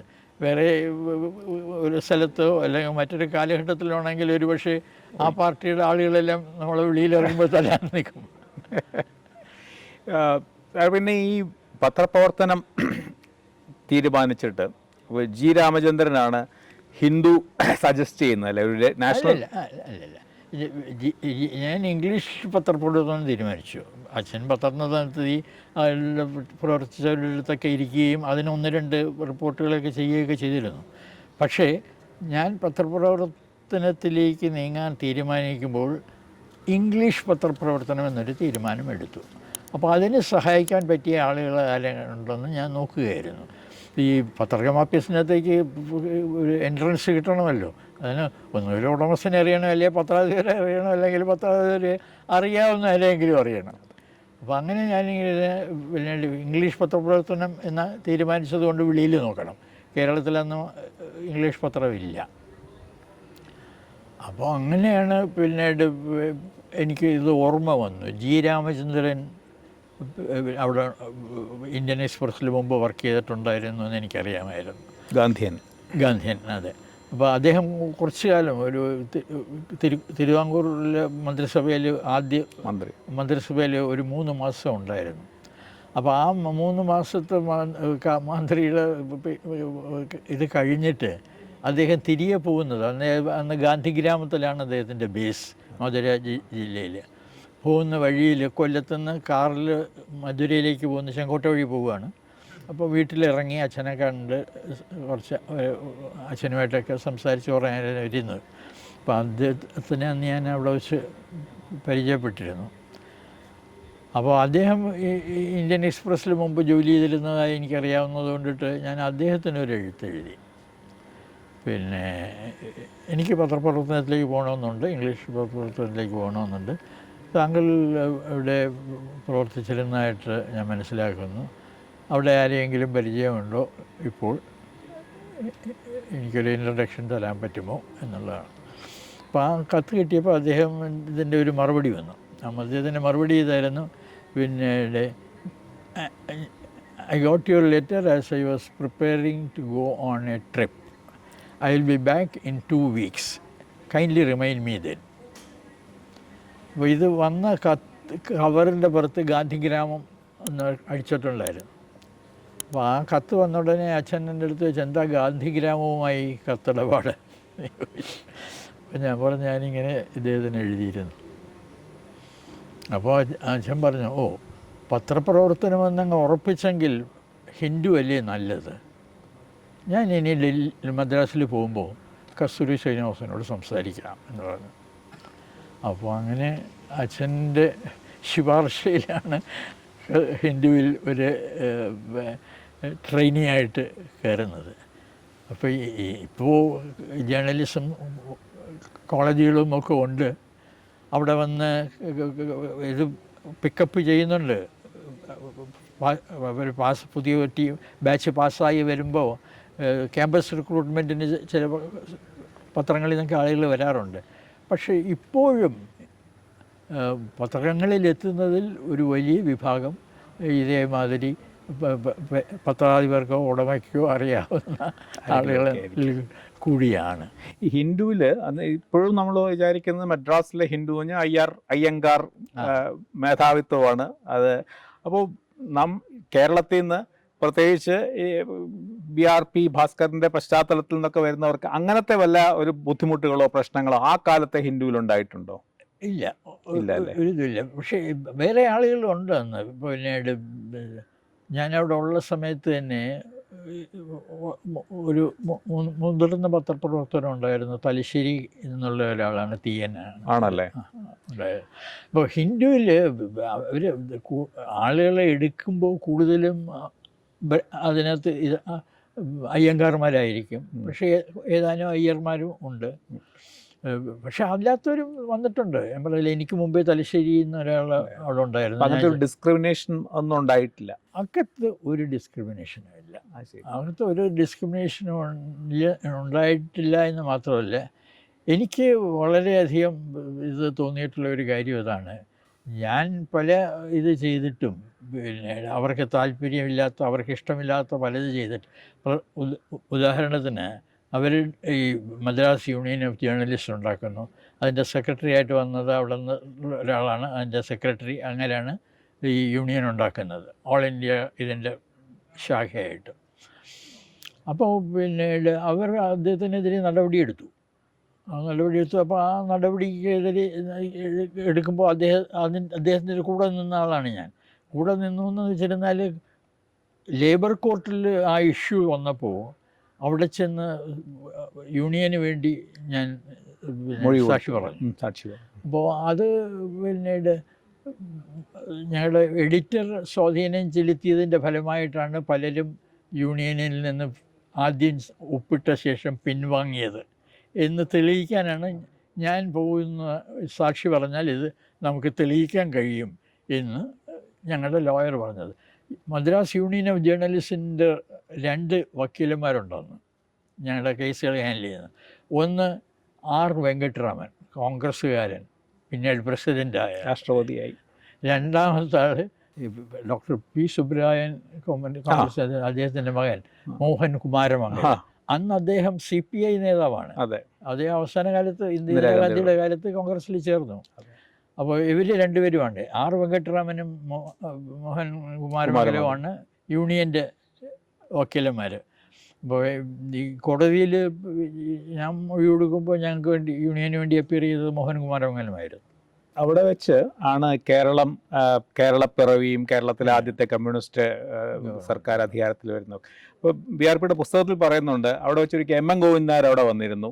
MM ഗോവിന്ദനായർ തെരഞ്ഞെടുപ്പ് ജയിക്കും എന്ന് ഉറച്ചു പറഞ്ഞ ഒരാളാണ്. അതൊന്ന് ആ അനുഭവം എന്ന് പറയാം. MN അവിടെ വന്നത് മദ്രാസിലാണ്. MN മദ്രാസ് അന്ന് എല്ലാ നേതാക്കന്മാരും അവിടെ വരും. കാരണം ട്രെയിനിൽ പോകാൻ ഡയറക്റ്റ് ട്രെയിനില്ല അന്ന് ഡൽഹിക്ക്. അപ്പോൾ ഡൽഹിക്ക് പോകുന്നവരെല്ലാം തിരുവിതാംകൂർ ഭാഗത്തുനിന്ന് വണ്ടി കയറിയിരുന്നാൽ അടുത്ത ദിവസം രാവിലെ എവിടെ എത്തും. പിന്നെ ഡൽഹിക്കുള്ള വണ്ടി വൈകിട്ടാണ്. അപ്പോൾ ഹോൾ ഡേ അവരുണ്ട്, ഫ്രീയുമായിരിക്കും. അപ്പം അങ്ങനെയുള്ള ആളുകൾ വന്നിട്ടുണ്ടെന്ന് അറിയുമ്പോഴത്തേക്ക് ഞാൻ കാണാൻ പോകുമായിരുന്നു.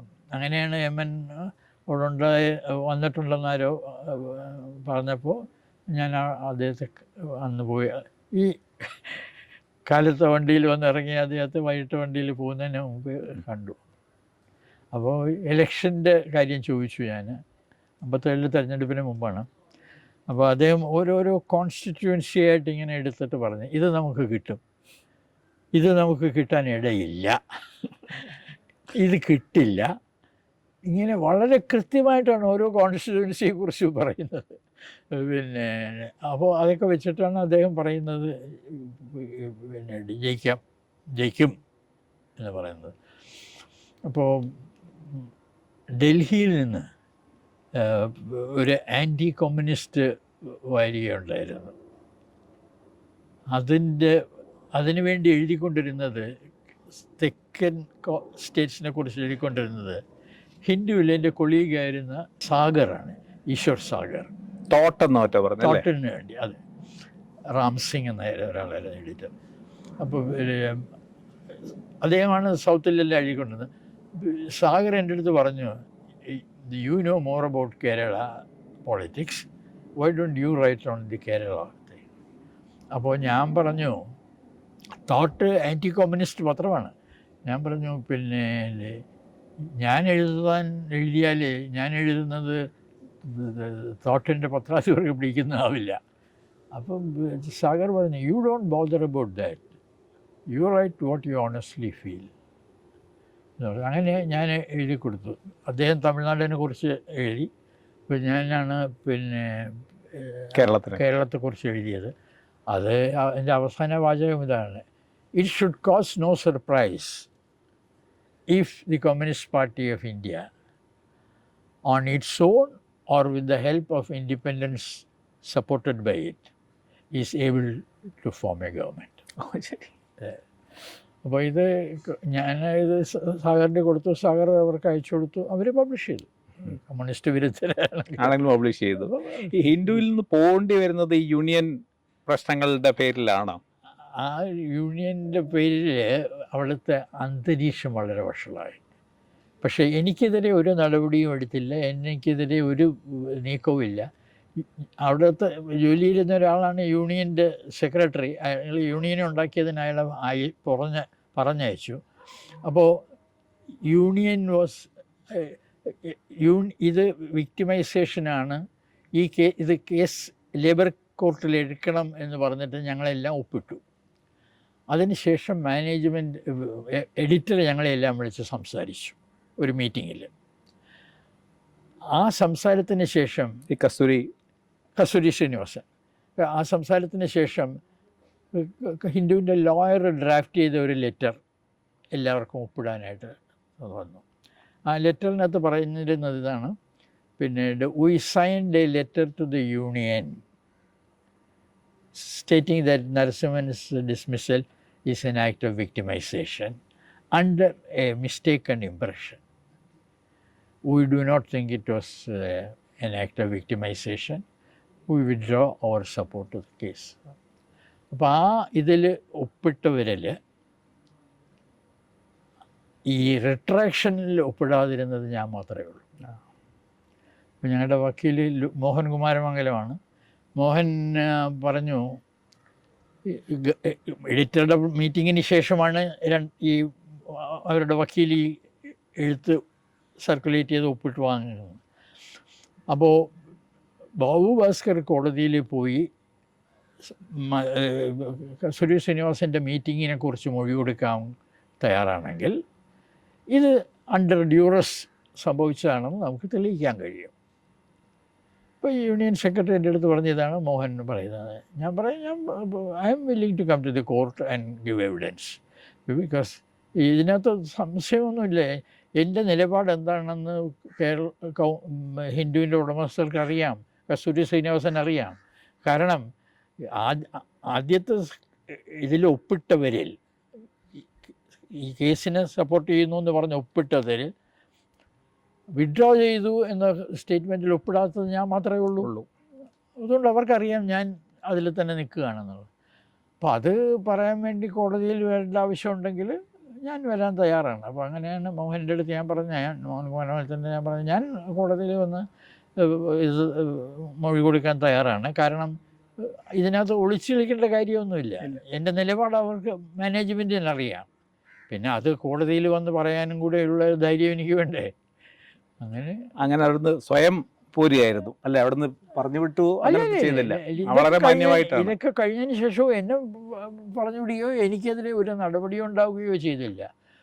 പക്ഷേ എനിക്ക് തോന്നി ഈ അറ്റ്മോസ്ഫിയർ ഇനിയിപ്പം അതിൻ്റെ ഇടയിൽ press workers union press workers അവരുടെ യൂണിയൻ ഉണ്ടാക്കി. ജേർണലിസ്റ്റ് യൂണിയനും അവരും ഒന്നിച്ചു ചേർന്നാണ് പല കാര്യങ്ങളും പ്ലാൻ ചെയ്യുന്നത്. അപ്പോൾ അതൊക്കെ കൊണ്ടിട്ട് അന്തരീക്ഷം വളരെ ഇതായി. അപ്പോഴാണ് എനിക്ക് ഒരു സ്കോളർഷിപ്പ് കിട്ടിയത്. ഗവൺമെൻറ് ഓഫ് ഇന്ത്യ അഡ്വർട്ടൈസ് ചെയ്തു ഫിലിപ്പീൻസിലേക്ക് 2 പത്രപ്രവർത്തകരെ അയക്കാനായിട്ട്. അപ്പോൾ ഞാൻ അപേക്ഷിച്ചു, എനിക്ക് സെലക്ഷൻ കിട്ടി. അപ്പോൾ ഞാൻ യഥാർത്ഥത്തിൽ ഹിന്ദുവിൽ നിന്ന് മാന്യമായ രീതിയിൽ പുറത്തു പോകാൻ ഒരു അവസരം തേടുകയായിരുന്നു എന്ന് പറയാം. പക്ഷേ ഹിന്ദുവിൽ നിന്ന് ആരും വിട്ടുപോകാറില്ല.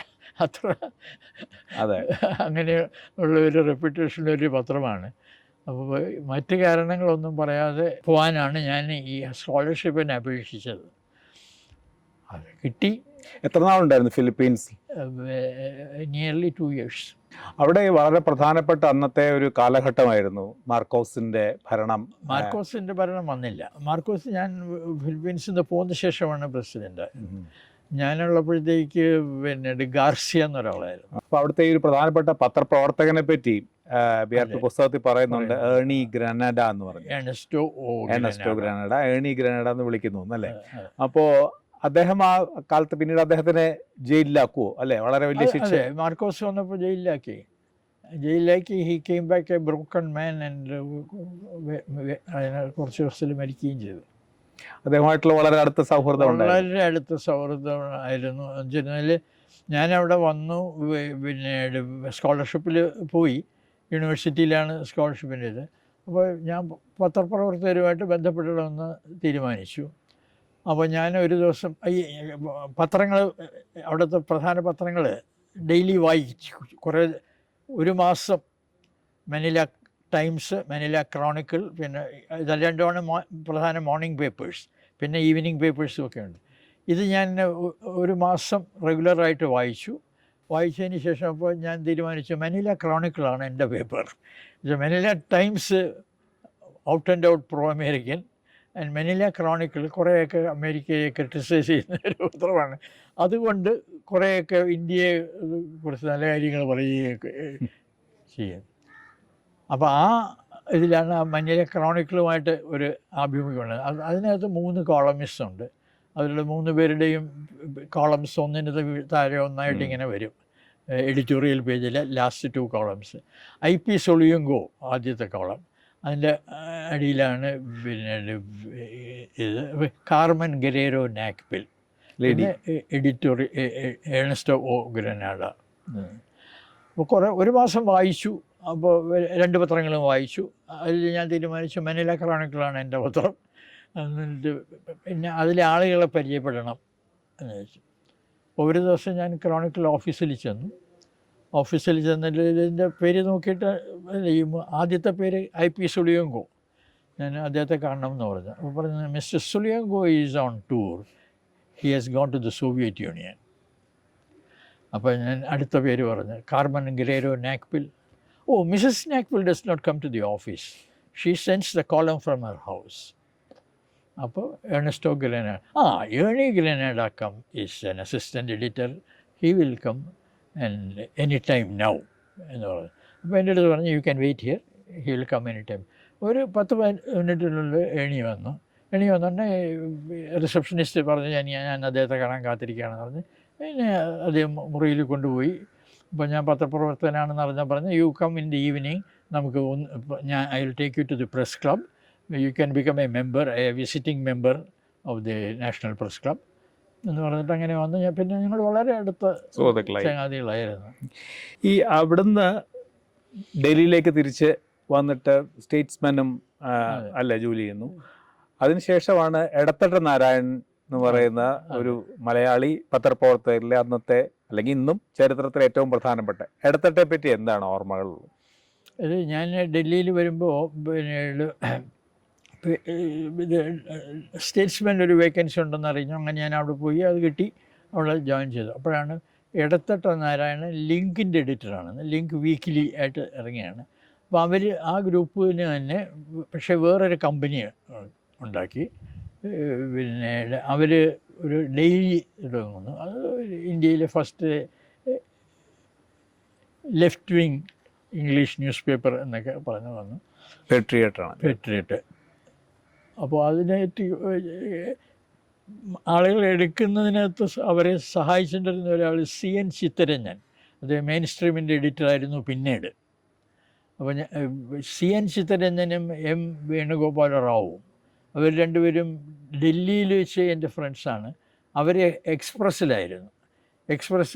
ഗോയങ്ക എക്സ്പ്രസ് സ്ട്രൈക്കിനെ തുടർന്ന് പൂട്ടിയപ്പോഴത്തേക്ക് അവർ ജോലി ഇല്ലാതായി. അവർ ഡൽഹിയിൽ വന്ന് ഡൽഹിയിൽ വർക്ക് ചെയ്യുമായിരുന്നു.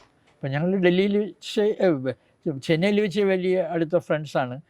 കാരണം ഞാൻ പിന്നെ ഹിന്ദുവിലായിരിക്കുമ്പോൾ തന്നെ യൂണിയൻ്റെ ഒരു ഇതായിട്ടുണ്ടായിരുന്നിട്ട് യൂണിയൻ ബന്ധം ഉണ്ടായിരുന്നവരാണ്. അവർ വന്നു, അവരുടെ കൂടാണ് ഞാൻ ഒരു പത്രം തുടങ്ങാൻ പോവാണ് അല്ലേ, പേട്രിയറ്റിൽ തുടങ്ങാൻ പോകണമെന്ന് പറഞ്ഞു. അപ്പോൾ CN ചിത്തരഞ്ജനാണ്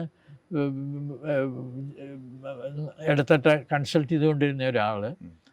അപ്പോൾ പിന്നീട് CN ചിത്തരഞ്ജനാണ് ആളുകളെ നോക്കുന്നത്. പിന്നീട് CN ചിത്തരഞ്ജൻ എൻ്റെ അടുത്ത് പറഞ്ഞ് പിന്നീട് വരണം. അരുൺ അസഫ് അലിയും അത് ചെയർപേഴ്സണാണ്, കമ്പനിയുടെ ചെയർപേഴ്സൺ. അപ്പോൾ എൻ്റെ അടുത്ത് പറഞ്ഞു ഇടത്തട്ടെ ഒന്ന് കാണണം എന്ന് പറഞ്ഞു. അങ്ങനെ അദ്ദേഹം ഇടത്തട്ടയുടെ അടുത്ത് സംസാരിച്ചു. ഞാൻ ഇടത്തട്ടയുടെ അടുത്ത് ചെന്നു. അതിനകത്തൊരു തമാശ പറയാം. ഇടത്തട്ടയായിട്ട് സംസാരിച്ചിട്ടുണ്ടെന്നുള്ളതിന് ഇങ്ങനെ ഓരോന്നൊക്കെ പറഞ്ഞപ്പോൾ ഞാൻ പറഞ്ഞു, അതിന് കുറച്ച് മുമ്പാണ് ഈ VK കൃഷ്ണമേനോൻ്റെ position in the Congress became very കോൺഗ്രസ്സിൽ നിന്നൊക്കെ വെളിയിലാകുന്ന ഇത്.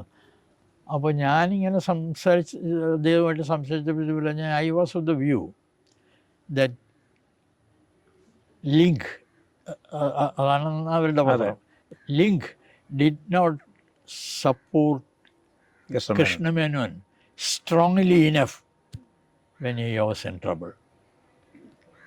നാരായണൻ ഇത് പിന്നീട് പലരിടത്തും പറഞ്ഞിട്ടുള്ളൊരു കാര്യമാണ്. This boy he told me I did not back Krishna Menon. K Krishna Menon strongly enough. അദ്ദേഹത്തിന് വളരെ ഇഷ്ടമായി. That I frankly told him my reservation. അതാണ് എൻ്റെ. ഇടത്തട്ട ഒരു എഡിറ്റർ എന്നുള്ള രീതിയിലും അതേസമയത്ത് ഇടതുപക്ഷ രാഷ്ട്രീയ വിശ്വാസി, ഈ വൈരുദ്ധ്യങ്ങളെക്കുറിച്ച് ബി ആർ പിയുടെ പുസ്തകത്തിൽ വളരെ ഗംഭീരമായിട്ട് സൂചിപ്പിക്കുന്നുണ്ട്. ഇടത്തൻ്റെ പിന്നെ പ്രശ്നമായിട്ട് ഞാൻ കണ്ടെത്തും, അത് പുസ്തകത്തിൽ ഞാൻ പറയുന്നുണ്ട്. പിന്നെ ക്രിട്ടിക്കൽ മൂമെൻറ്റ്സിൽ his political interest overtook his professional interest. അതാണ് ഞങ്ങൾ തമ്മിൽ പല അഭിപ്രായ വ്യത്യാസങ്ങൾ, പല വിഷയത്തിലും അഭിപ്രായ വ്യത്യാസം ഉണ്ടാകാൻ കാരണം. പക്ഷേ ആ അഭിപ്രായ വ്യത്യാസം ഉണ്ടായ പല കാര്യങ്ങളിലും പിന്നീട് അദ്ദേഹം തന്നെ എന്നോട് പറഞ്ഞിട്ടുണ്ട്, ഞാൻ പറഞ്ഞത് ഞാൻ എടുത്ത നിലപാട് ശരിയായിരുന്നു എന്നുള്ളത്. അപ്പോൾ അത് പിന്നീട് അടിസ്ഥാനപരമായിട്ട് അതാണ് അവിടെ എനിക്ക് പോകണമെന്ന് തോന്നാൻ കാര്യം. At critical moments the political judgement overtakes overruns the professional judgment. അവിടെ വെച്ച് ആണ് ഇന്ദിരാഗാന്ധിയെ ഇൻ്റർവ്യൂ, ആദ്യത്തെ ഇന്ദിരാഗാന്ധിയെ ഇൻ്റർവ്യൂ ചെയ്ത, അത് പേട്രിയറ്റിന് വേണ്ടിയായിരുന്നു. പേട്രിയറ്റിന് വേണ്ടിയായിരുന്നു.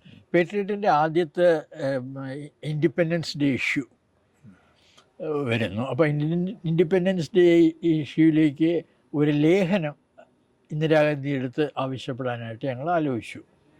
അപ്പോൾ ഇന്ദിരാഗാന്ധിയുടെ അടുത്തത് ഇത് സംസാരിക്കാനായിട്ട് അരുണാസിജിയുടെ അടുത്തായിരുന്നു.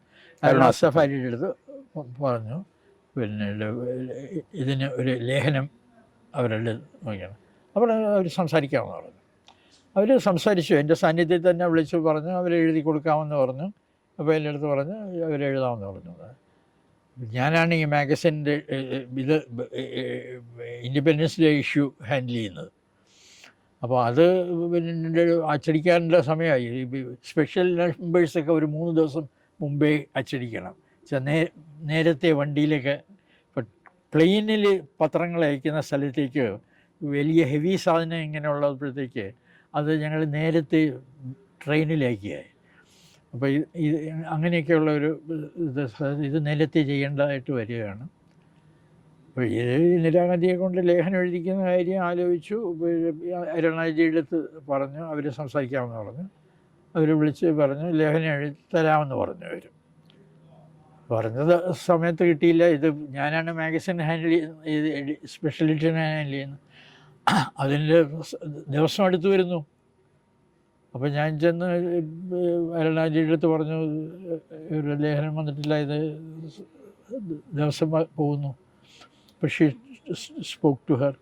അപ്പോൾ അവർ പറഞ്ഞു, ഓ ഐ എം സോറി, എനിക്ക് പറ്റിയില്ല, പിന്നെ ഒരു കാര്യം ചെയ്യൂ, പിന്നെ U send somebody, U send A questionnaire, I will give answer. അപ്പോൾ എൻ്റെ അടുത്ത് അവർ പറഞ്ഞു. അങ്ങനെ ഞാൻ പോയി ഒരു ക്വസ്റ്റ്യനർ ഉണ്ടാക്കി അയച്ചു. അന്ന് തന്നെ അവർക്ക് കൊടുത്തയച്ചു. അത് 2 ദിവസം കഴിഞ്ഞ് 3 ദിവസം കഴിഞ്ഞിട്ടും അതിന് മറുപടിയില്ല. അപ്പോൾ വീണ്ടും വിളിച്ചു അസഫ് അലി. അപ്പോൾ അവർ പറഞ്ഞു, ഓ ഐ എം സോറി, എനിക്കത് ചെയ്യാൻ പറ്റിയില്ല, can you send someone, I will give dictate the answers. അപ്പോൾ അരുണാജിയുടെ ഞാൻ ചെന്ന് പറയുമ്പോഴാണ്, അപ്പോൾ അരുണാജി പറഞ്ഞ് she says she will give the answers if you send somebody. അപ്പം ഞാൻ പറഞ്ഞു, Can you go എന്ന് ചോദിച്ചു അല്ലേ?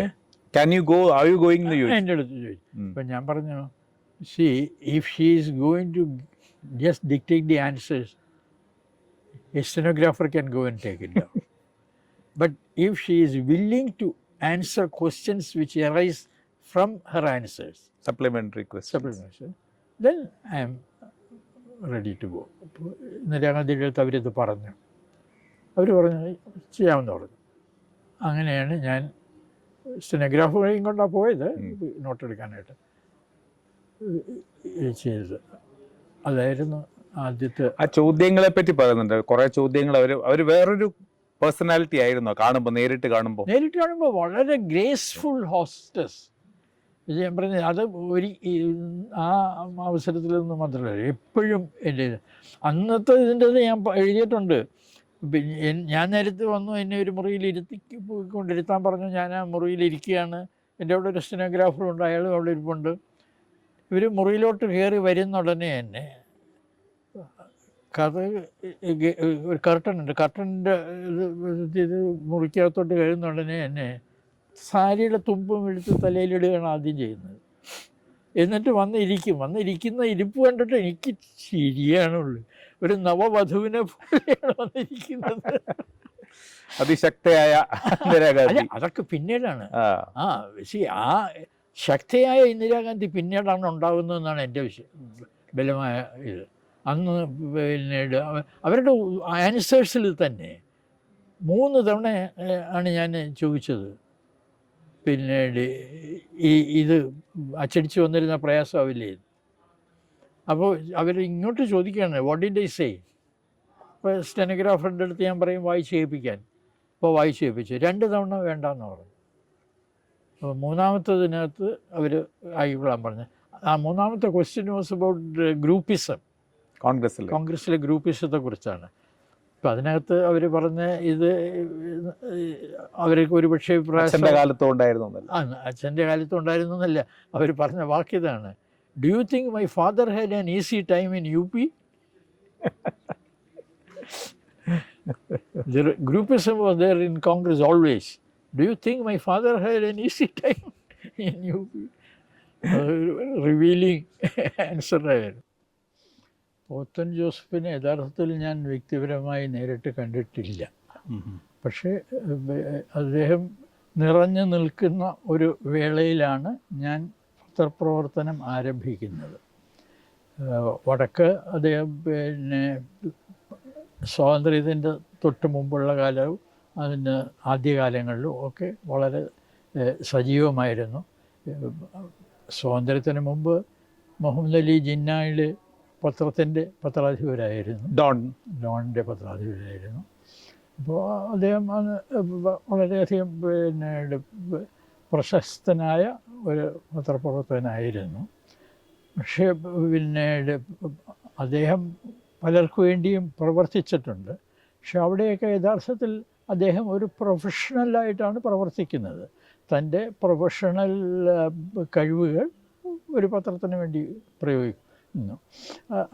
ആ പത്രത്തിൻ്റെ നയപരിപാടികളുമായിട്ടോ അല്ലെങ്കിൽ അതിൻ്റെ നിലപാടുകളുമായിട്ടോ ഒന്നും അദ്ദേഹത്തിന് വ്യക്തിപരമായ യോജിപ്പ് ഉണ്ടായിരുന്നു എന്ന് കണക്കാക്കാൻ കഴിയില്ല. CP രാമചന്ദ്രൻ എങ്ങനെയാണ്? CP വളരെയധികം ആദരവോടെ ആളുകൾ കണ്ട ഒരു പാർലമെൻ്ററി കമൻറ്റേറ്ററാണ്. അദ്ദേഹം വളരെ കാലം ജോലി ചെയ്തു. അത് നമ്മുടെ സ്വാതന്ത്ര്യത്തിൻ്റെ ആദ്യ കാലങ്ങളിലാണ്.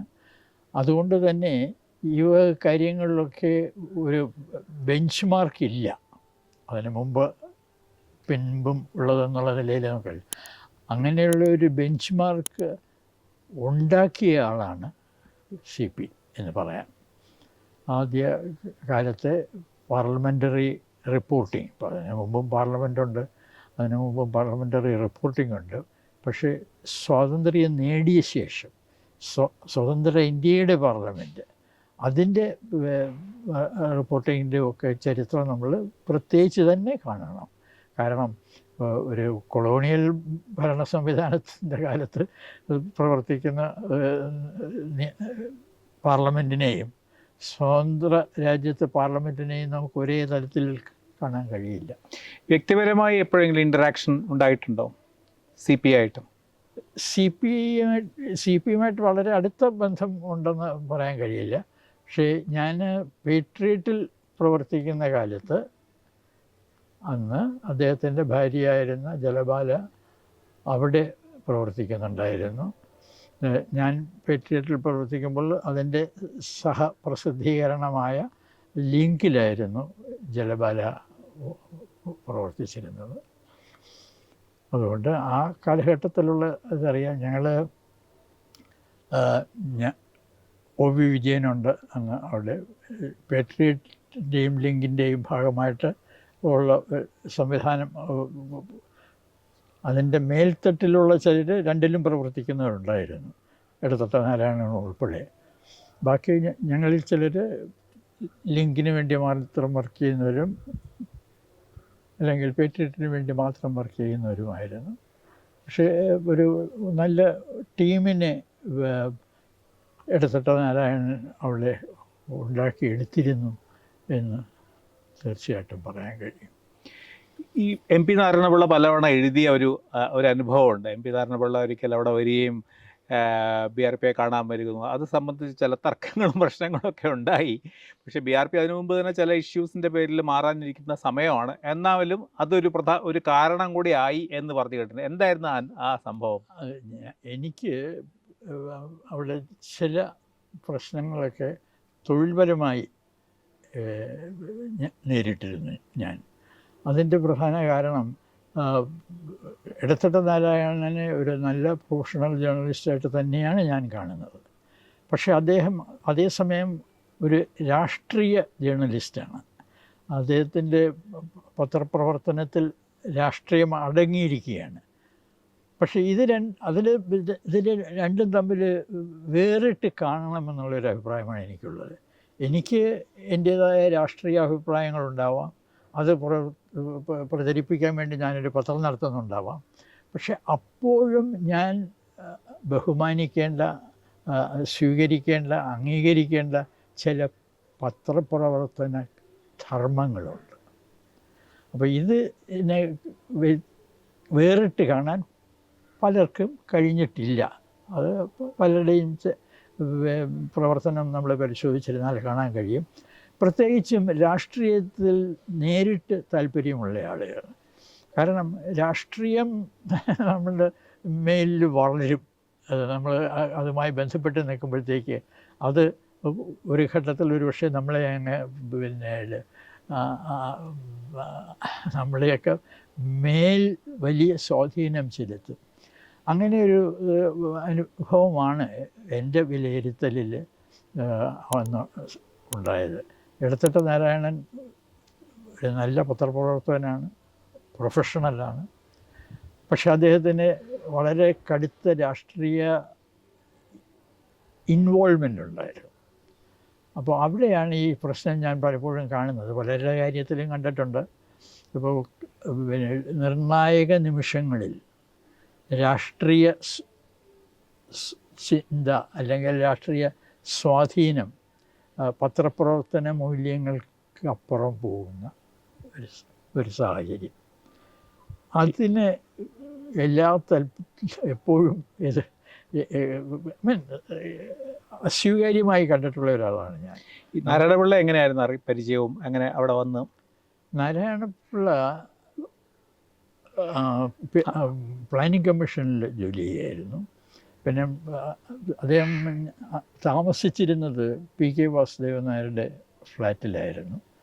അപ്പോൾ അവിടെയുള്ളവരെല്ലാവരും എൻ്റെ പഴയ സുഹൃത്തുക്കൾ, ചിലരൊക്കെ പഴയ വിദ്യാർത്ഥി കാലത്തെ സുഹൃത്തുക്കളും സഹപ്രവർത്തകരും ഒക്കെ ആയിരുന്നു.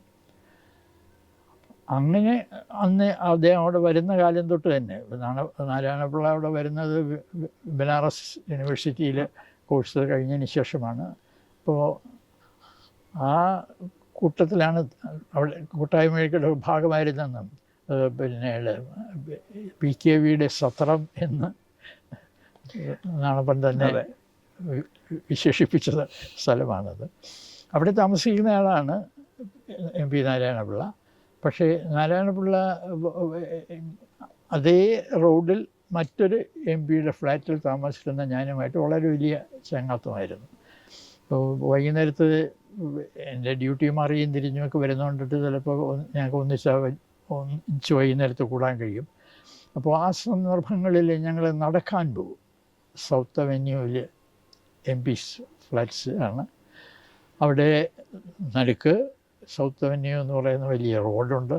അതിൻ്റെ രണ്ട് വശത്തും പിന്നെ അകത്തുള്ള റോഡുകൾ, അവിടെ ഒക്കെ നടക്കാനൊക്കെ വളരെ സൗകര്യമുള്ളൊരു സ്ഥലമാണ്. അപ്പോൾ ഞങ്ങളുടെ പിന്നെ സൗഹൃദം വളരുന്നത് സൗത്ത് അവന്യൂവിലെ നടപ്പുകളിലൂടെയാണ് എന്ന് വേണമെങ്കിൽ പറയാം. നാണപ്പൻ BHUവിൽ ഇത് കഴിഞ്ഞിട്ട് അവിടെ വന്നു. അപ്പോൾ ഞാൻ ആ സമയത്ത് MP ഗോപാലനുണ്ട്. അപ്പോൾ MP ഗോപാലനുണ്ട്. അന്ന് പിന്നെ അവിടെ വേറെയും ഏതാനും പേരുണ്ടായിരുന്നു. കാക്കനാടൻ. കാക്കനാടൻ വേറൊരു ഫ്ലാറ്റിലായിരുന്നു. കാക്കനാടൻ്റെ ബ്രദറിനിലോ പിന്നെ ഇഗ്നീഷ്യസ് MP ആയിരുന്നു സോളമൻ. അവിടെയായിരുന്നു കാക്കനാട്. ഞാൻ മറ്റൊരു MP-യുടെ ഫ്ലാറ്റിൽ തിരുവനന്തപുരത്ത് നിന്ന് കൊല്ലം തവണ തിരഞ്ഞെടുത്ത് പോയ ഈശ്വരയ്യർ അദ്ദേഹത്തിൻ്റെ ഫ്ലാറ്റിൽ. ഒരേ തെരുവിലാണ് ഞങ്ങൾ. ഈ ഓഫീസിൽ വന്നത്, നാണപ്പൻ ഒരിക്കലും ഓഫീസിൽ വന്നു എന്നുള്ളത്, അതെ, അതെന്തായിരുന്നു അതിൻ്റെ ആ ശേഷം? ഒരുപാട് നാണപ്പൻ തന്നെ പലയിടത്തും എഴുതിയിട്ടുണ്ട്. ഡൽഹി മലയാളി അസോസിയേഷൻ കേരളത്തിലെ വികസനത്തെ സംബന്ധിച്ചൊരു സെമിനാറോ സംഘടിപ്പിക്കുന്നുണ്ടായിരുന്നു. അപ്പോൾ അതിന് സഹായിക്കുന്ന ഒരാളായിരുന്നു നാണപ്പൻ. അപ്പോൾ ഒരു ദിവസം നാണപ്പൻ പറഞ്ഞു, പിന്നെ എന്നോടൊന്ന് സംസാരിക്കാൻ താല്പര്യമുണ്ട്.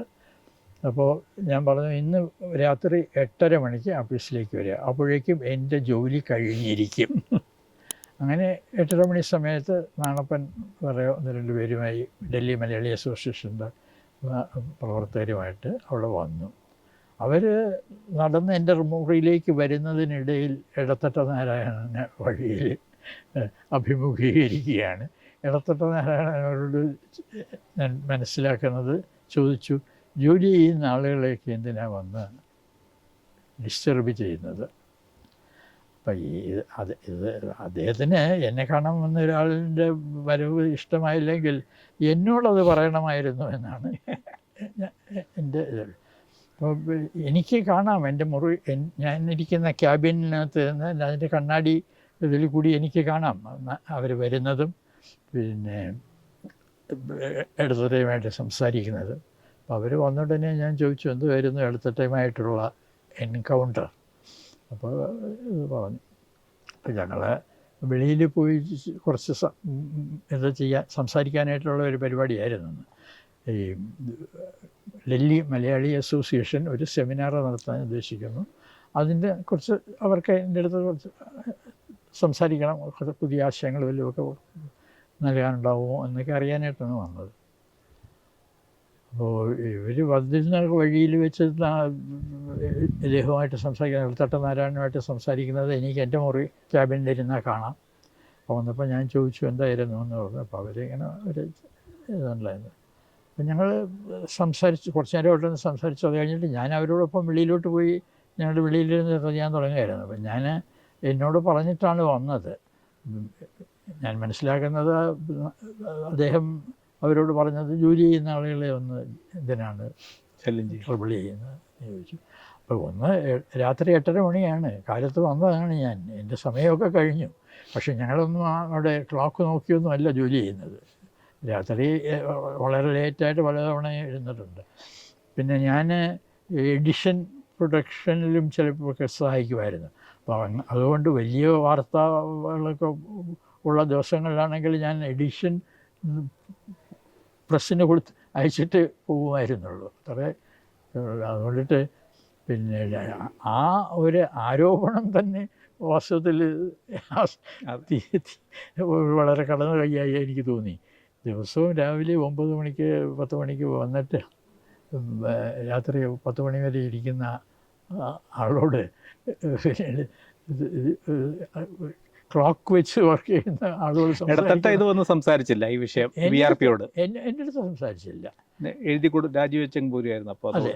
അപ്പോൾ അവർ എടുത്തിട്ട് വളരെ സംഭാഷണം കഴിഞ്ഞ് വന്നുടനെ ഞാൻ ചോദിച്ചു. അപ്പോൾ ഇത് പറഞ്ഞു. അപ്പോൾ എൻ്റെ മനസ്സിൽ കുറേ നാളായിട്ട് വിടണം എന്നുള്ള ചിന്തയുണ്ടായിരുന്നു. പക്ഷേ അതിന് ഒരു പിന്നെ നിമിത്തമായി ഇതെന്നുള്ളതേ ഉള്ളൂ. ഒരു പക്ഷേ സാധാരണഗതിയിലൊരു പിന്നെ പത്രപ്രവർത്തകൻ ആ സാഹചര്യത്തിൽ ചെയ്യുക, വേറെ എവിടെയെങ്കിലും ഒരു ജോലി തരപ്പെടുത്തുക, അതിനുശേഷം രാജി എഴുതി കൊടുക്കുക, അതെനിക്ക് ചെയ്യാമായിരുന്നു. പക്ഷേ അന്ന് ഇത് കഴിഞ്ഞപ്പോഴത്തേക്ക് ഞാൻ വിചാരിച്ച് വേണ്ട, എനിക്കുള്ള എൻ്റെ കത്തിൽ ഞാൻ അതാ പറഞ്ഞത്, ഇനി ഇവിടെ ഒരു നിമിഷം ജോലി ചെയ്യാൻ ആവില്ല. അപ്പോൾ അത് എടുത്തിട്ട് അടുത്ത ദിവസം പലരും സഹപ്രവർത്തകരെല്ലാം, അത് മുതിർന്ന സഹപ്രവർത്തകരെല്ലാം പറഞ്ഞു രാജി സ്വീകരിക്കരുത് എന്ന് പറഞ്ഞു. അപ്പോൾ അദ്ദേഹം പറഞ്ഞു, ആ കത്ത് നോക്കൂ നിങ്ങൾ, he has left no room test അങ്ങനെയാണ് എഴുതിയിരിക്കുന്നത്. ഓക്കെ.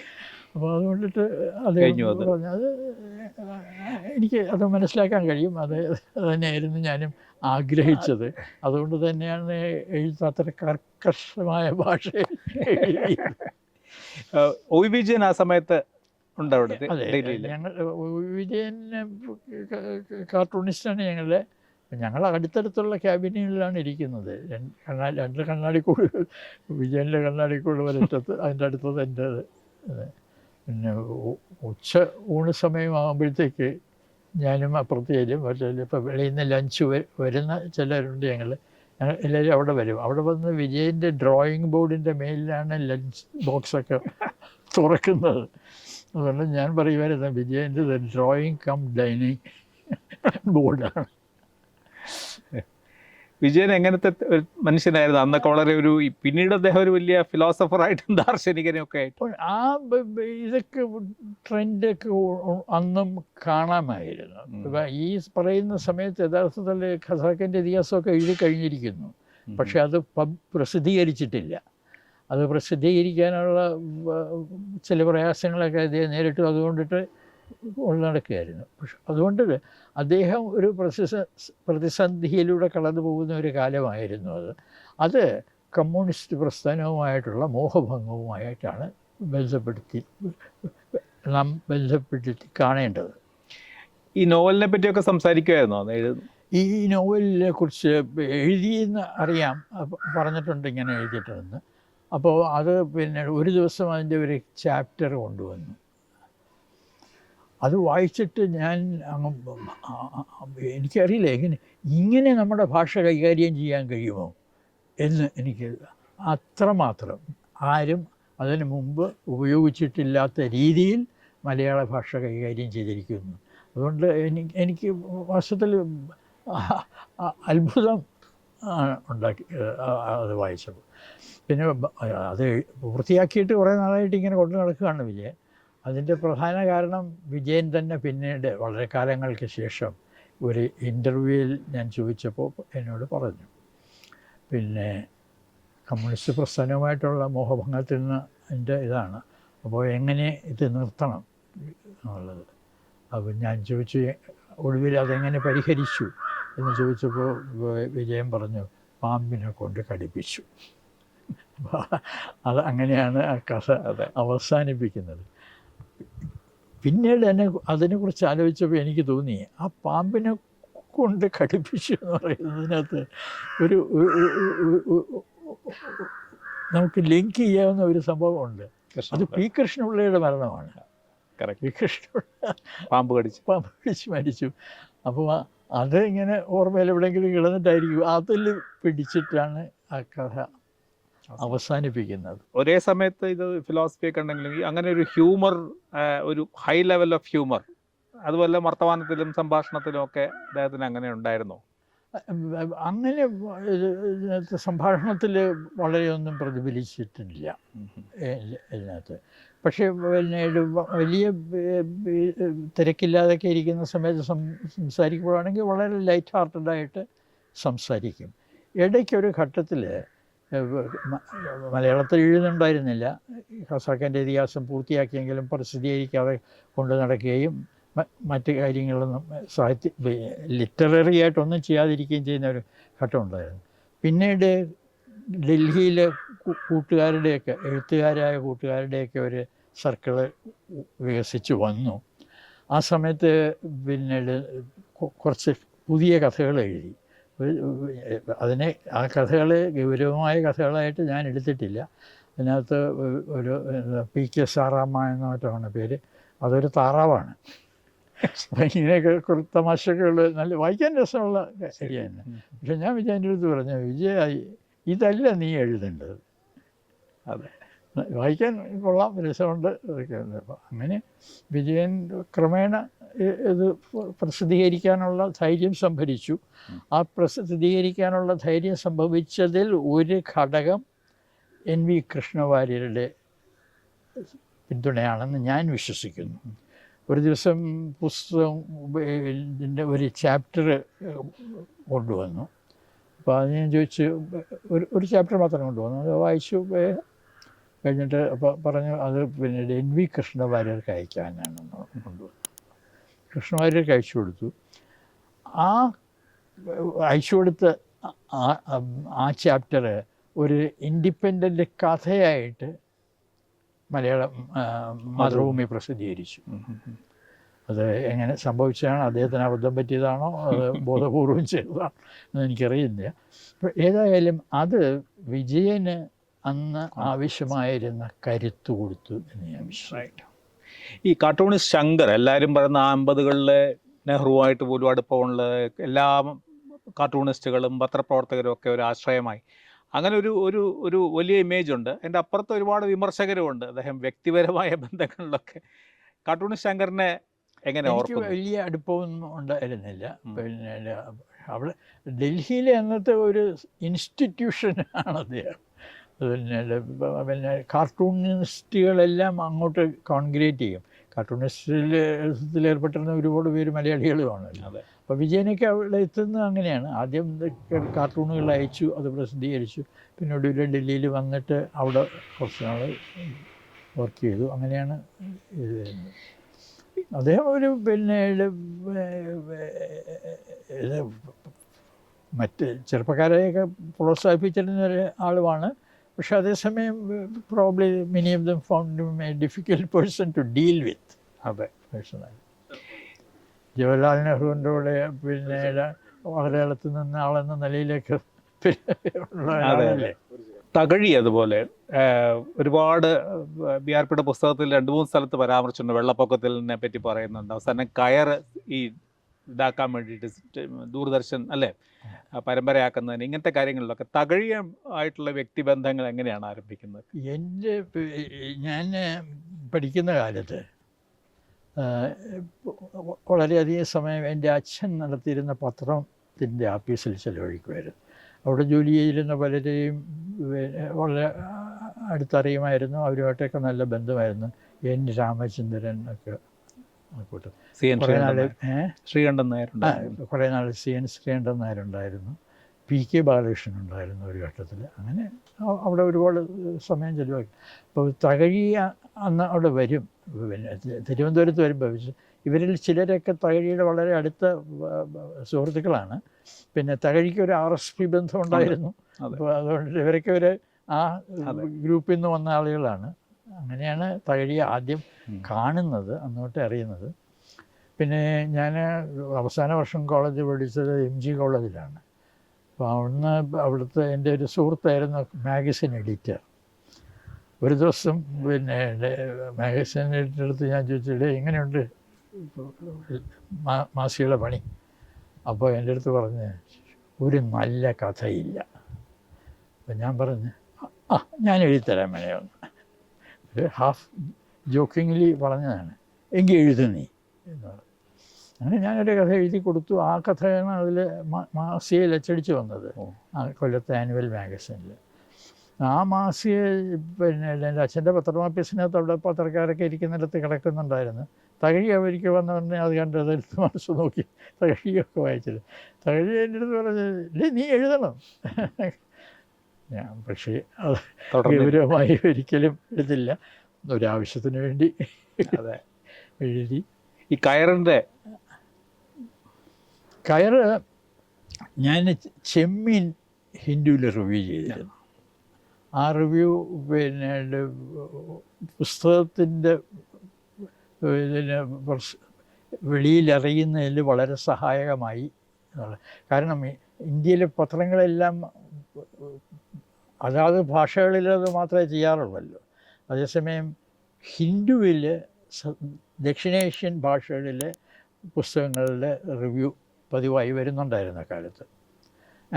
മലയാളത്തിൽ പലവും ഞാനാണ് എഴുതുന്നത്, അല്ലെങ്കിൽ ഞാൻ അസൈൻ ചെയ്യും വേറെ ആർക്കെങ്കിലും. വേറെ 2-3 പേര് ഞങ്ങൾ എഴുതുന്നുണ്ടായിരുന്നു.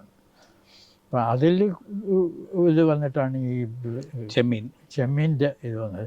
ചെമ്മീൻ വന്നപ്പോൾ ഞാനൊരു റിവ്യൂ എഴുതി. അത് കുറച്ച് നീണ്ട റിവ്യൂ ആയിരുന്നു. ഹിന്ദുവിൽ അന്ന്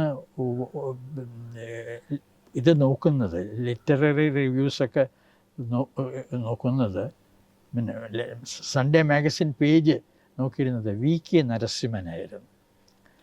അപ്പോൾ VK ഇത് ഞാൻ എഴുതി കൊടുത്തതിന് ശേഷം സാധാരണ കൊടുത്ത അടുത്ത ആഴ്ച അതിൻ്റെ അടുത്ത ആഴ്ച വരും. ഇതൊരു 2-3 ആഴ്ച പോയി വന്നില്ല. ഞാൻ കാര്യമായിട്ട് എടുത്തില്ല. കുറേ നീണ്ട ഒരു റിവ്യൂ ആയിരുന്നു. ഞാൻ വിചാരിച്ചു അതുകൊണ്ടായിരിക്കും. ഹിന്ദുവിൻ്റെ റിവ്യൂകളൊക്കെ ജനറലി പിന്നെ രണ്ടാമത് വളരെയൊന്നും കൃത്യമായി ഒന്നും പറയാത്ത എഴുത്തിൻ്റെ അതാണ് ഹിന്ദുവിൻ്റെ ഒരു രീതി. ഒരു നല്ല പുസ്തകം എന്ന് ഒരു വാക്കൊരിക്കലും വരില്ല. അത് പറഞ്ഞിട്ട് നിങ്ങൾ മനസ്സിലാക്കണം അത് നല്ലതാണോ അല്ലയോ എന്നുള്ളത്. ആ തരത്തിലുള്ള ഒരു സമീപനമായിരുന്നു. ഇത് വന്ന ഉടനെ ജമീനെ റിവ്യൂ ചെയ്ത ഉടനെ ഞാൻ വളരെ കൃത്യമായിട്ട് ഒരു നല്ല പുസ്തകം എന്ന് പറഞ്ഞു. ഞാൻ പറഞ്ഞ കഴിഞ്ഞ 50 കൊല്ലത്തിൽ ഒരുപക്ഷെ എഴുതപ്പെട്ടിട്ടുള്ള ഏറ്റവും നല്ല മലയാള ഡിസ്ക്രിപ്ഷൻ എന്നൊക്കെ പറഞ്ഞിട്ട് ചില ഇതൊക്കെ വളരെ ഇതായിട്ട് കർശനമായിട്ട് ഊന്നി പറഞ്ഞു. അപ്പോൾ അത് 2-3 ആഴ്ച കഴിഞ്ഞിട്ടും വന്നില്ല. അപ്പോൾ ഞാൻ വിചാരിച്ചു പിന്നീട് എത്രയൊക്കെ പ്രൈസ് എഴുതി ഹൈ പ്രൈസ് ആയതുകൊണ്ടാവാം. ഹിന്ദുവിൻ്റെ പൊതുവെയുള്ള സമീപനം വളരെ ഇതാണ്, നല്ലതാണെന്ന് വ്യക്തമായി പറയാത്ത എഴുത്താണ്. ഇത് ഞാൻ വളരെ നല്ലതാണെന്ന് വ്യക്തമായി പറഞ്ഞു. അതുകൊണ്ടായിരിക്കാമെന്ന് ഞാൻ തീരുമാനിച്ചു. അപ്പോൾ ഒരു ദിവസം മാഗസിൻ ഇത് നോക്കുന്ന ആൾ VK നരസിംഹനായിരുന്നു. VK വഴി വെച്ച് കൊറിഡോറിൽ വെച്ച് എന്നെ കണ്ടോടനെ പറയുന്നത്, Babu Bhaskar, you have written such high praise of that book. അപ്പോൾ ഞാൻ പറഞ്ഞു, VK, I wrote what I honestly felt about it. But if you think there are problems in it, don't publish it. No hard feelings about that. പക്ഷെ അത് പ്രസിദ്ധീകരിച്ചു. വളരെ കുറച്ച് വൈകിച്ചു എന്നേ ഉള്ളൂ, പ്രസിദ്ധീകരിച്ചു. അപ്പോൾ അതിനകത്ത് വളരെ കൃത്യമായിട്ട് ഈ ഭാഷയിലെ ഒരു നല്ല പുസ്തകം വന്നിരിക്കുന്നു എന്നുള്ള മട്ടിൽ തന്നെയാണ് ഞാൻ എഴുതിയിരുന്നത്. തകഴി കണ്ടു. തകഴി കണ്ടു. പിന്നെ അത് കഴിഞ്ഞിട്ട് മദ്രാസിൽ വന്നപ്പോൾ തകഴി എന്നെ ഫോൺ ചെയ്തു. തകഴി ജപ്പാനിലേക്ക് പോകാൻ വന്നതാണ്. അപ്പോൾ എന്നെ വിളിച്ചിട്ട് പറഞ്ഞു, നിന്നെ കാണണം. ഞാൻ അദ്ദേഹമായിട്ട് ജപ്പാനിൽ പോകുന്നതിന് മുമ്പ് സംസാരിച്ചു. ജപ്പാനിൽ തിരിച്ചു വന്നപ്പോൾ എന്നെ വിളിച്ചു. അപ്പോൾ അന്നോട്ട് ഒരു നല്ല അടുപ്പമുള്ള ബന്ധമുണ്ട്. കയർ എഴുതിയപ്പോഴാണ് അത് വീണ്ടും റിവ്യൂ ചെയ്യണമെന്ന് പറഞ്ഞു അല്ലേ? അതെ, കയർ എഴുതിയപ്പോൾ ഞാൻ നാട്ടിൽ വന്നപ്പോൾ, അവധിയിൽ നാട്ടിൽ വന്നതാണ്, നാട്ടിൽപ്പെട്ടായിരുന്നു. അപ്പോൾ പിന്നെ ഇദ്ദേഹം എവിടെ കൊല്ലത്തൊരു മീറ്റിങ്ങിന് വരുന്നു എന്ന് വെച്ചു. SN കോളേജിൽ മറ്റൊരു മീറ്റിങ്ങിന് വരുന്നു. അപ്പോൾ ഞാനൊരു എഴുത്തെഴുതിയിട്ടു. പിന്നെ ഞാനിവിടെ അവധിയിൽ വന്നിട്ടുണ്ട്, ഇവിടെ ഉണ്ട്, ഇവിടെ ഈ പരിപാടിക്ക് വരുമ്പോൾ കാണണം എന്ന് പറഞ്ഞു. അപ്പോൾ അദ്ദേഹം നേരെ അവിടെ വന്നു, എൻ്റെ വീട്ടിൽ വന്നു. അപ്പോൾ കയ്യിൽ ഇത് ഒരു തോർത്തിൽ പൊതിഞ്ഞാണ് എന്തോ കയ്യിൽ വെച്ചിരിക്കുന്നത്. അതെന്താണെന്ന് ഞാനിങ്ങനെ ആലോചിക്കുകയായിരുന്നു. അതെടുത്ത് എൻ്റെ കയ്യിൽ തന്നു. ഞാൻ ചോദിച്ചു, എന്താ ഈ തോർത്തിൽ പൊതിഞ്ഞത്? നോക്കിയപ്പോഴത്തേക്ക് കയറാണ്. ഞാൻ ചോദിച്ചു, ഇതെന്താ ഇങ്ങനെ പൊതിഞ്ഞു കൊണ്ടുവരുന്നത്? വല്ലരും കണ്ടാൽ തട്ടിക്കൊണ്ടുപോകും, അതുകൊണ്ട് കാണാതിരിക്കാൻ പൊതിഞ്ഞുകൊണ്ടുവന്നത്. SN കോളേജിലെ മീറ്റിങ്ങിന് പോകുന്നതാണ് വീട്ടിൽ. അപ്പോൾ SN കോളേജിൽ മീറ്റിംഗ് ഉണ്ടെന്ന് കണ്ടപ്പോൾ ഞാൻ ഒരു കത്തെഴുതിയിട്ടു, ഞാനിവിടെ ഉണ്ട്, അന്ന് മീറ്റിങ്ങിന് വരുമ്പോൾ ഇവിടെ വന്ന് ഊണ് കഴിക്കണം, വീട്ടിൽ ഉണ്ണാൻ വരണമെന്ന് പറഞ്ഞു. അങ്ങനെ അന്നാണ് ഇതുകൊണ്ട് പുസ്തകം കൊണ്ട് തരുന്നത്. ഇത് ഞാൻ കൈക്ക് കുറേ കൊണ്ട് നടന്നിട്ട് എനിക്ക് അതിനെക്കുറിച്ച് എഴുതാനുള്ള സമയമില്ല. വെച്ചാൽ ഹിന്ദുവിലായിരുന്നപ്പോൾ ഒരു മലയാളം കോളമുണ്ട്, അവിടെ റിവ്യൂ സ്ഥിരമായിട്ടുണ്ട്, അവിടെ എഴുതാം. ഹിന്ദു വിട്ടുപോയി ഞാനപ്പോൾ. അതിൻ്റെ ഇടയിൽ ഞാൻ ഇതിൽ എഴുതുന്നതിനുള്ള ഒരു അവസരം കിട്ടിയില്ല. അപ്പോഴാണ് അങ്ങനെ കുറേ വൈകി. അങ്ങനെ ഇരിക്കുമ്പോഴാണ് തകഴിക്ക് ജ്ഞാനപീഠം കിട്ടിയത്. ജ്ഞാനപീഠം കിട്ടിയ ഉടനെ എൻ്റെ എഡിറ്ററിൻ്റെ അടുത്ത് ചോദിച്ചു, പിന്നെ why don't you write an edit on Thakazhi? എനിക്കത് വളരെ സന്തോഷം തോന്നി. ഞാൻ I jumped at that opportunity. അതിനകത്ത് എഴുതി, ഈ പുസ്തകത്തെക്കുറിച്ചും കയറിനെക്കുറിച്ചും അവിടെ എഴുതി. അങ്ങനെ ഉള്ള ഒരു പിന്നെ ഡെക്കൻ ഹെറാൾഡിലാണ്. അപ്പോൾ ഡെക്കൻ ഹെറാൾഡൊന്നും അദ്ദേഹം കാണാനിടയില്ലല്ലോ, ബാംഗ്ലൂരിലുള്ള പത്രം എങ്ങനെയാണ് അദ്ദേഹം കാണുന്നത്. അതുകൊണ്ട് ഞാനത് എൻ്റെ ക്ലിപ്പിംഗ് എടുത്ത് അയച്ചു കൊടുത്തിരുന്നു അദ്ദേഹത്തിന്. പിന്നെ വന്നിട്ട് സംസാരിച്ചപ്പോഴത്തേക്കാണ് ഞാൻ പറഞ്ഞു ഈ ചെമ്മീനെ പിന്നെ അത് പറഞ്ഞതിന് ഒരു ഇതുണ്ട്. ചെമ്മീൻ്റെ റിവ്യൂ കണ്ട് അദ്ദേഹത്തിന് ഇഷ്ടമായതിന് ശേഷം മദ്രാസിൽ വന്ന് എന്നെ കണ്ടുടനെ എൻ്റെ അടുത്തൊരു ഇത് പറഞ്ഞത്, എനിക്കിതൊരു സിനിമ ആയി കണ്ടാൽ കൊള്ളാമെന്നുണ്ട്. അപ്പോൾ ഞാൻ ചിരിച്ചുകൊണ്ട് ഞാൻ പറഞ്ഞത്, ഇത് വായിച്ചപ്പോൾ തന്നെ എനിക്ക് തോന്നി സിനിമയ്ക്ക് വേണ്ടി എഴുതിയതാണ്. അപ്പോൾ എൻ്റെ അടുത്ത് പറഞ്ഞു, നീ ഇത് മനസ്സിൽ വെച്ചേക്കോ, അതിലൊരു ഇതുണ്ട്. അപ്പം ഞാനൊരു കാര്യം പറഞ്ഞു, പിന്നീട് ആദ്യം വന്ന് ചോദിക്കുന്ന ആളിനെടുത്ത് കൊടുക്കരുത്, ഇതൊരു നല്ല സിനിമ ആവേണ്ട കഥയാണ്, അതുകൊണ്ട് ആലോചിച്ച് പതുക്കെ ചെയ്യാവും. അന്ന് കഴിഞ്ഞിട്ട് ഞാൻ 2 കൊല്ലത്തേക്ക് ഫിലിപ്പീൻസിൽ പോയിരുന്ന സമയമാണ്. ആ സമയത്താണ് ഈ സിനിമയുടെ പരിപാടി തുടങ്ങുന്നത്. ആദ്യം സിനിമ എടുക്കാൻ ചെന്നത് ഒരു ഇതിനകത്ത് രാമു കാര്യേട്ടനേക്കാൾ മുമ്പേ ചെന്നത് ഈ റിവ്യൂ ഒക്കെ നോക്കിക്കൊണ്ട് ഇവർ ഇംഗ്ലീഷ് സിനിമാക്കാരുടെ റെപ്രസെൻറ്റേറ്റീവ്സ് ഉണ്ട് ഇന്ത്യയിൽ. ബോംബെയിൽ MGM ആളുണ്ട്. അപ്പോൾ ഈ ചെമ്മീനെക്കുറിച്ചുള്ള റിവ്യൂ എടുത്തിട്ട് അവരയച്ചു കൊടുക്കും കഥ അറിയിക്കാൻ. അങ്ങനെ ഇത് അപ്പോൾ അവർ ചിലതൊക്കെ വാങ്ങിച്ചങ്ങിടും, വേറെ ആരും എടുക്കാതിരിക്കാം. അങ്ങനെയൊക്കെയുള്ള ഇതിൽ അങ്ങനെയുള്ള സംഭവമൊന്നും നടന്നില്ല. ഏതായിരുന്നാലും ഇതിനെ അന്വേഷിച്ച് ഡയറക്ടർ ചെല്ലുന്ന സമയത്ത്, അപ്പം അന്ന് ആദ്യം തന്നെ ഞാൻ തഴിച്ചേട്ടൻ്റെ അടുത്ത് പറഞ്ഞ, ആദ്യം വന്ന് ചോദിക്കുന്ന ആളിനൊന്നും എടുത്ത് കൊടുക്കല്ലേ, ഇതിൽ നല്ല ഡയറക്ടർ ഹാൻഡിൽ ചെയ്യേണ്ട വിഷയമാണ്. പക്ഷെ പിന്നീട് ഇത് വന്നപ്പോഴത്തേക്ക് പിന്നീട് ബാലനെ വിളിച്ചു. ബാലൻ 2 കാര്യങ്ങളായിരുന്നു. കാശിൻ്റെ കാര്യം പറയണം, പിന്നെ ബാലൻ K. അബ്ബാസിന് ഫോൺ ചെയ്ത് സംസാരിച്ചിട്ടാണ് കാശിൻ്റെ കാര്യമൊക്കെ.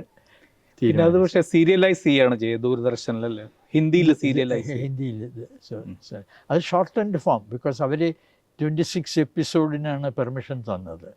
ഞാനിനെ പറഞ്ഞ ഇതൊരു വലിയ ബുക്കാണ്, ബട്ട് അത് മുഴുവൻ ചെയ്യാനല്ല ഉദ്ദേശിക്കുന്നത്. സ്വാതന്ത്ര്യത്തിൻ്റെ വരെ പ്രീ ഇൻഡിപെൻഡൻസ് പീരീഡ് അത് തന്നെയും വലുതാണ്. ഒരു 65 എപ്പിസോഡ് വരും എന്നാണ്. അപ്പോൾ അവരുടെ മറുപടി എന്താണെന്ന് വെച്ചാൽ 26 എപ്പിസോഡ്സ് ചെയ്യാൻ പറഞ്ഞു. അപ്പോൾ അത് ഞാൻ ചേട്ടനായിട്ട് സംസാരിച്ചോടനെ പിന്നെ സത്യമായിട്ട് സംസാരിച്ച് ഞാൻ ഈ ഡയറക്റ്റ് ചെയ്യുന്ന കാര്യം. അപ്പോൾ പിന്നീട് അപ്പോൾ സത്യമാണ് സജസ്റ്റ് ചെയ്തത് 26 എപ്പിസോഡൊന്നും അവർ ക്ലിപ്തപ്പെടുത്തിയിരിക്കുന്നെങ്കിൽ നമുക്ക് ഇൻഡിപെൻഡൻസ് വരെ ചെയ്താൽ മതി, പോസ്റ്റ് ഇൻഡിപെൻഡൻസ് പീരീഡ് എടുക്കേണ്ടെന്ന്. അങ്ങനെയാണ് അതിൻ്റെ. BRPയുടെ ജീവിതത്തിൽ ഏറ്റവും നീണ്ട പത്രപ്രവർത്തന ഘട്ടം UNI ആയിട്ട് ബന്ധപ്പെട്ടാണ്. അപ്പോൾ UNIയിൽ കുൽദീപ് നയ്യാർ GM ആയിരുന്ന സമയത്താണ് ജോയിൻ ചെയ്യുന്നത്. അത് കഴിഞ്ഞ് കൂടുതൽ സമയം ഗുജറാത്തിൽ, അഹമ്മദാബാദിൽ. അപ്പോൾ അവിടെ ഉണ്ടായിട്ടുള്ള ഒരു പ്രധാനപ്പെട്ട സംഭവം പുസ്തകത്തിൽ പറയുന്നതാണ് വിക്രം സാരാഭായിയെ കാണുന്നതും. ഒരു പ്രധാനപ്പെട്ട, അത് പലപ്പോഴും പത്രപ്രവർത്തകർക്ക് തന്നെ അതൊരു ലെസണാണ്. അദ്ദേഹം വളരെ വിശ്വസ്തയോടെ ഒരു വലിയ കാര്യം, ഒരു പ്രധാനപ്പെട്ട സ്കൂപ്പ് ഇന്നത്തെ ഭാഷയെ പറയാവുന്നതായിട്ടും BRP അത് ഉപയോഗിച്ചില്ല, ആ വാർത്ത ഉപയോഗിച്ചതില്ല. ആ വിക്രം സാരാഭായിയെ കാണാനിടയായ ആ അനുഭവം. അഹമ്മദാബാദിൽ ചെന്നപ്പോൾ എൻ്റെ ആദ്യത്തെ റിപ്പോർട്ടിംഗ് അസൈൻമെൻ്റാണ്. ഞാൻ റിപ്പോർട്ടിംഗ് വേണം എന്ന് ഉള്ള നിർബന്ധ ബുദ്ധി ഉണ്ടായത് കൊണ്ടിട്ട് വേറെ ജോലികളൊന്നും സ്വീകരിക്കാതെ എല്ലാവരും വന്നിട്ട് ന്യൂസ് എഡിറ്ററായിട്ട് വാ, അല്ലെങ്കിൽ ഡെസ്കിൽ വാ, അത് അസിസ്റ്റൻ്റ് എഡിറ്ററായിട്ട് വാ, എഡിറ്റോറിയൽ എഴുത്തിങ്ങനെ. ഞാൻ പറഞ്ഞല്ല, എനിക്ക് റിപ്പോർട്ടിങ് ചെയ്യണം. എൻ്റെ പ്രൊഫഷണൽ ഇതിൽ ഒരു വീക്ക്നെസ് ഉണ്ട്, അത് ഞാൻ റിപ്പോർട്ടിങ് ചെയ്തിട്ടില്ല എന്നുള്ളതാണ്, അതെനിക്ക് ചെയ്യണം. അങ്ങനെ അപ്പോൾ എല്ലാവരും പറഞ്ഞു ഞങ്ങൾക്ക് റിപ്പോർട്ടിങ്ങിനുള്ള ആവശ്യമില്ല. കുൽദീപ് നയ്യാർ പറഞ്ഞു പിന്നെ എനിക്ക് ഡൽഹിയിൽ റിപ്പോർട്ടേഴ്സിനെ ആവശ്യമില്ല. അത് ഞാൻ പറഞ്ഞു ഡൽഹിയിൽ വേണമെന്നൊന്നും എനിക്ക് നിർബന്ധമില്ല. അപ്പോൾ പറഞ്ഞു എങ്കിൽ പിന്നെ പ്രശ്നമൊന്നുമില്ല, എനിക്ക് അഹമ്മദാബാദിൽ ആളെ വേണം, പാറ്റ്നയിൽ ആളെ വേണം. അപ്പോൾ ഞാൻ പറഞ്ഞു ഇതിൽ ഏതാണ് പ്രധാനം, അവിടെ ഞാൻ പോകാം. അപ്പോൾ അദ്ദേഹം പറഞ്ഞു എനിക്ക് പ്രധാനം ഇപ്പോൾ അഹമ്മദാബാദാണ്. അപ്പോൾ അങ്ങനെയാണ് അഹമ്മദാബാദിൽ പോയി റിപ്പോർട്ടിങ് തുടങ്ങിയത്. 2 കൊല്ലം കഴിഞ്ഞപ്പോഴത്തേക്ക് കുൽദീപ് പോയി, ഒരു പുതിയ ജനറൽ മാനേജർ വന്നു. അദ്ദേഹം ഒരു പുതിയ ന്യൂസ് എഡിറ്ററുടെ വേണം, അദ്ദേഹമാണ് അവിടെ മിർചന്ദാനി എന്നെ. ഈ വിക്രം സാരാഭായിയെ കണ്ടതെന്ന് പറയും. ഞാൻ അഹമ്മദാബാദിൽ ആയിരുന്ന കാലത്ത് ആദ്യം ചെയ്യുന്ന ഒരു കാര്യം എന്ന് വെച്ചാൽ ആദ്യത്തെ റിപ്പോർട്ടിംഗ് ജോബാണ്. അപ്പോൾ പോസിബിൾ ന്യൂസ് സോഴ്സസ് ഐഡൻറ്റിഫൈ ചെയ്യാൻ ശ്രമിച്ചു. അപ്പോൾ അതിവിടെ വലിയ സ്ഥാപനങ്ങൾ, ഇപ്പോൾ അഹമ്മദാബാദിൽ ഒരു ഫിസിക്കൽ റിസർച്ച് ലബോറട്ടറി ഉണ്ട്. അത് സാരാഭായിയുടെ നിയന്ത്രണത്തിലുള്ള ഒരു സ്ഥലമാണ്. സയൻറ്റിഫിക് എക്സ്പെരിമെൻറ്റ്സ് നടക്കുന്ന ഒരു സ്ഥലമാണ്. പിന്നെ ATIRA, Ahmedabad textile industry association, textile mills association, research association, അവരുടെ ഒരു റിസർച്ച് ഗ്രൂപ്പുണ്ട്. ഇതിങ്ങനെ കുറേ സ്ഥാപനങ്ങളെക്കുറിച്ച് ഞാൻ വിവരം ശേഖരിച്ചു. അപ്പോൾ ഇതൊക്കെ പോസിബിൾ സോഴ്സസ് ഓഫ് ന്യൂസ് എന്ന നിലയിലാണ് ഞാൻ ഇത് ചെയ്യുന്നത്. അതിൻ്റെ ആളുകളെയൊക്കെ ഓരോന്നോരോന്നോ കണ്ടു. അപ്പോൾ അതിൻ്റെ മുമ്പേ ഇതാണ് ഞാൻ മനസ്സിലാക്കിയിരുന്നത്, വിക്രം സാരാഭായി ഇതിനകത്ത് ആരെയും കയറ്റത്തില്ല. ഫിസിക്കൽ റിസർച്ച് ലബോറട്ടറിയിൽ ഞാൻ ചെന്നു. അപ്പോൾ അടുത്ത ഡയറക്ടർ KR രാമനാഥനാണ്. അപ്പോൾ അദ്ദേഹത്തെ കണ്ടു. അദ്ദേഹം പറഞ്ഞ് ആദ്യം ചോദിക്കുന്ന ചോദ്യം, have you taken doctor Vikram Sarabhai's permission to come here? I said, I thought you are the director. I said, no, you must have Vikram Sarabhai's permission to come here. അപ്പോൾ അത് കഴിഞ്ഞ് ഞാൻ വിക്രം സാരാഭായിയെ കണ്ടു. ഞാൻ പറഞ്ഞു ഇത് ശരിയല്ല. അപ്പോൾ അദ്ദേഹം പറഞ്ഞു, ഞങ്ങൾക്ക് ദുരനുഭവങ്ങളുണ്ടായി. ഞങ്ങൾ പത്രക്കാരോടൊക്കെ വളരെ സ്വതന്ത്രമായിട്ട് സംസാരിച്ചുകൊണ്ട് വരുന്നതാണ്. പക്ഷെ പത്രക്കാർ പറയുന്നത് എഴുതുന്നത് ഞങ്ങൾ പറയുന്നതല്ല. അതുകൊണ്ട് ഞങ്ങൾ നിർത്തിയതാണ്. അപ്പം ഞാൻ പറഞ്ഞു, ഇതിന് രണ്ട് കാര്യങ്ങൾ. ഒന്ന്, നിങ്ങൾ ഒരു സയൻറ്റിഫിക് ഇൻസ്റ്റിറ്റ്യൂഷനാണ്. ഇത് എന്താണെന്ന് മനസ്സിലാക്കാൻ അറിയാത്ത റിപ്പോർട്ടർമാരായിരിക്കും നിങ്ങൾ വിളിച്ചപ്പോൾ വന്ന് ഇത് എഴുതിയെടുത്തത്. അതിൻ്റെ ഒരു ഇത് ഞാൻ പറഞ്ഞു, എൻ്റെ കാര്യത്തിൽ അങ്ങനെ ഉണ്ടാവില്ല എന്ന് ഞാൻ പറയാം. അത്യാവശ്യം ശാസ്ത്രം പഠിച്ചിട്ടുള്ള ആളാണ്. എൻ്റെ degree, basic degree is A science degree. അങ്ങനെ ഒക്കെ ഉള്ള ഇത്. ഇപ്പോൾ അദ്ദേഹം പറഞ്ഞത് ഞങ്ങൾക്ക് ദുരനുഭവം ഉണ്ടായിട്ടുണ്ടെന്നുള്ളത്. അതിനുശേഷം ആഫ്റ്റർ എസ്റ്റാബ്ലിഷ് ദിസ് കോണ്ടാക്ട്, ഈ സംസാരമൊക്കെ കഴിഞ്ഞതിന് ശേഷം he sent a circular to the institution PRL where I had gone initially and found this experience difficulty in meeting people. ഒരു സർക്കുലറാണ്. BRP Bhaskar of United News of India is free to meet members of the staff and discuss their work, research work. അങ്ങനെയാണ്. അപ്പോൾ അതുകൊണ്ട് അദ്ദേഹം അത് കഴിഞ്ഞ ഒരു ദിവസം വിളിച്ചു അല്ലേ? അദ്ദേഹം തന്നെ നേരിട്ട് ഒടുവിൽ ഇതിൻ്റെ സ്പേസ് പ്രോഗ്രാമിനെ കുറിച്ച് പറയാനായിട്ട് അദ്ദേഹത്തിൻ്റെ സെക്രട്ടറി എന്നെ വിളിച്ച് പറഞ്ഞു, പിന്നെ അദ്ദേഹത്തിനെ കാണണമെന്ന് പറഞ്ഞു. അപ്പോൾ ഞാൻ ആലോചിച്ചു, എന്താ അദ്ദേഹത്തിന് ഇങ്ങോട്ട്, ഞാൻ അങ്ങോട്ട് ചെന്ന് ഓരോന്നിൻ്റെ ഇതൊക്കെ ചെയ്യുമ്പോഴത്തേക്കൊക്കെ തടസ്സങ്ങൾ പറയുന്ന മനുഷ്യൻ എന്നെ കാണണമെന്ന് ആഗ്രഹിച്ചു. അപ്പോഴത്തേക്കാണ് ഞാൻ ചെന്നുടനെ അദ്ദേഹം ഫോണിൽ സംസാരിക്കുകയായിരുന്നു. അപ്പോൾ എൻ്റെ അടുത്ത് അങ്ങനെ ഫോൺ പിടിച്ചുകൊണ്ട് തന്നെ ദൂരെ ആ മുറിയുടെ അങ്ങേയറ്റത്തൊരു സോഫ എളുപ്പമാണ് അനുസരിച്ച് അവിടെ പോയി ഇരിക്കാൻ പറഞ്ഞു. ഫോൺ താഴെ വെച്ചതിന് ശേഷം അദ്ദേഹം അവിടെ വന്നിരുന്ന് 1 മണിക്കൂറിലധികം ഞങ്ങൾ എൻ്റെ അടുത്ത് സംസാരിച്ചു. അതാണ് ഈ കഥകളൊക്കെ. ഇന്ത്യയിൽ തുടങ്ങാൻ പോകുന്ന ബഹിരാകാശ പദ്ധതി മുഴുവൻ വിശദമായി സംസാരിക്കുക. അതിൻ്റെ ഔട്ട്ലൈനാണ് അത് പദ്ധതി. അതെ. അപ്പോൾ അതിൻ്റെ അദ്ദേഹമാണ് അതിൻ്റെ കമ്മിറ്റിയുടെ ചെയർമാൻ. ഇൻകോസ്പാർ എന്ന് പറഞ്ഞൊരു committee, Indian national committee on space research. അത് ഗവൺമെൻറ് ഓഫ് ഇന്ത്യ കോൺസ്റ്റിറ്റ്യൂട്ട് ചെയ്തതാണ്. അദ്ദേഹം അവരുടെ അടുത്താണ് സ്പേസ് റിസർച്ച് പ്രോഗ്രാം ഉണ്ടാക്കാൻ പറയുന്നത്. അപ്പോൾ അവരുടെ ഇത് ഉണ്ടാക്കി ആദ്യം സബ്മിറ്റ് ചെയ്തു. എന്നിട്ടാണ് അദ്ദേഹം എന്നെ വിളിച്ചിട്ട് ഇത് പറയുന്നത്, ഇത് എഴുതരുത്. എങ്ങനെ അത് ഒരു പത്രപ്രവർത്തകരത് വേണ്ടാന്ന് വെച്ചത്? അല്ല, എനിക്ക് പിന്നീട് ഞാൻ പറഞ്ഞു, ഞാൻ അദ്ദേഹത്തിൻ്റെ അടുത്ത് ആർഗ്യൂ ചെയ്തു.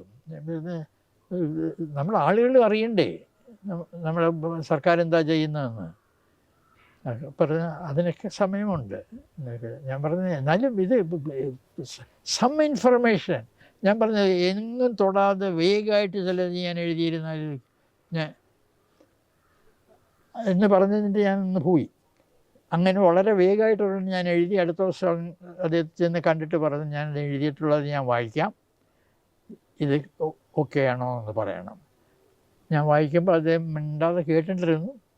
എല്ലാം വായിച്ചു കഴിഞ്ഞുകൊണ്ട് കിടന്ന്, it's everything is correct but you will not write it.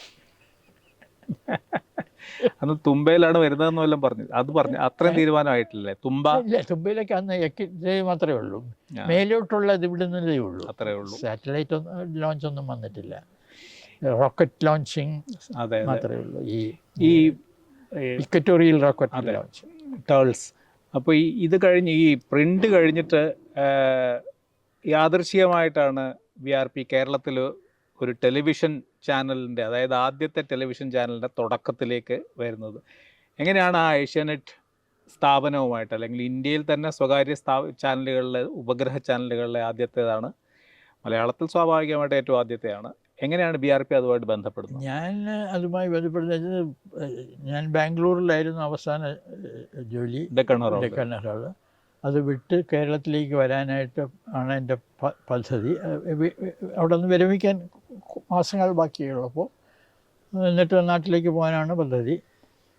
പിന്നെ ആ സമയത്താണ് പിന്നെ ഇതിൻ്റെ പ്ലാനിങ് നടക്കുന്നത്.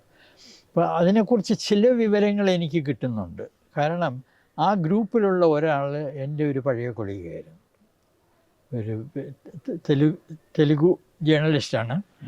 എൻ്റെ കൂടെ UNI വർക്ക് ചെയ്ത ആളാണ്. പിന്നീട് ദൂരദർശനിൽ പോയി. ദൂരദർശനിൽ ഹി വർക്ക്ഡ് വിത്ത് ശശികുമാർ. അങ്ങനെ ശശികുമാറുമായിട്ടും അടുപ്പമുണ്ടായിരുന്നു. അപ്പോൾ ശശികുമാറിൻ്റെ പ്ലാൻസൊക്കെ അദ്ദേഹത്തിനറിയാം. അദ്ദേഹം എൻ്റെ അടുത്ത് വന്നിങ്ങനെ പറയും, ശശി അത് ചെയ്യുന്നു ഇത് ചെയ്യുന്നു എന്നൊക്കെ പറയും. ശശി എടുത്ത് കയറിയും എന്നെക്കുറിച്ച് സംസാരിച്ചു.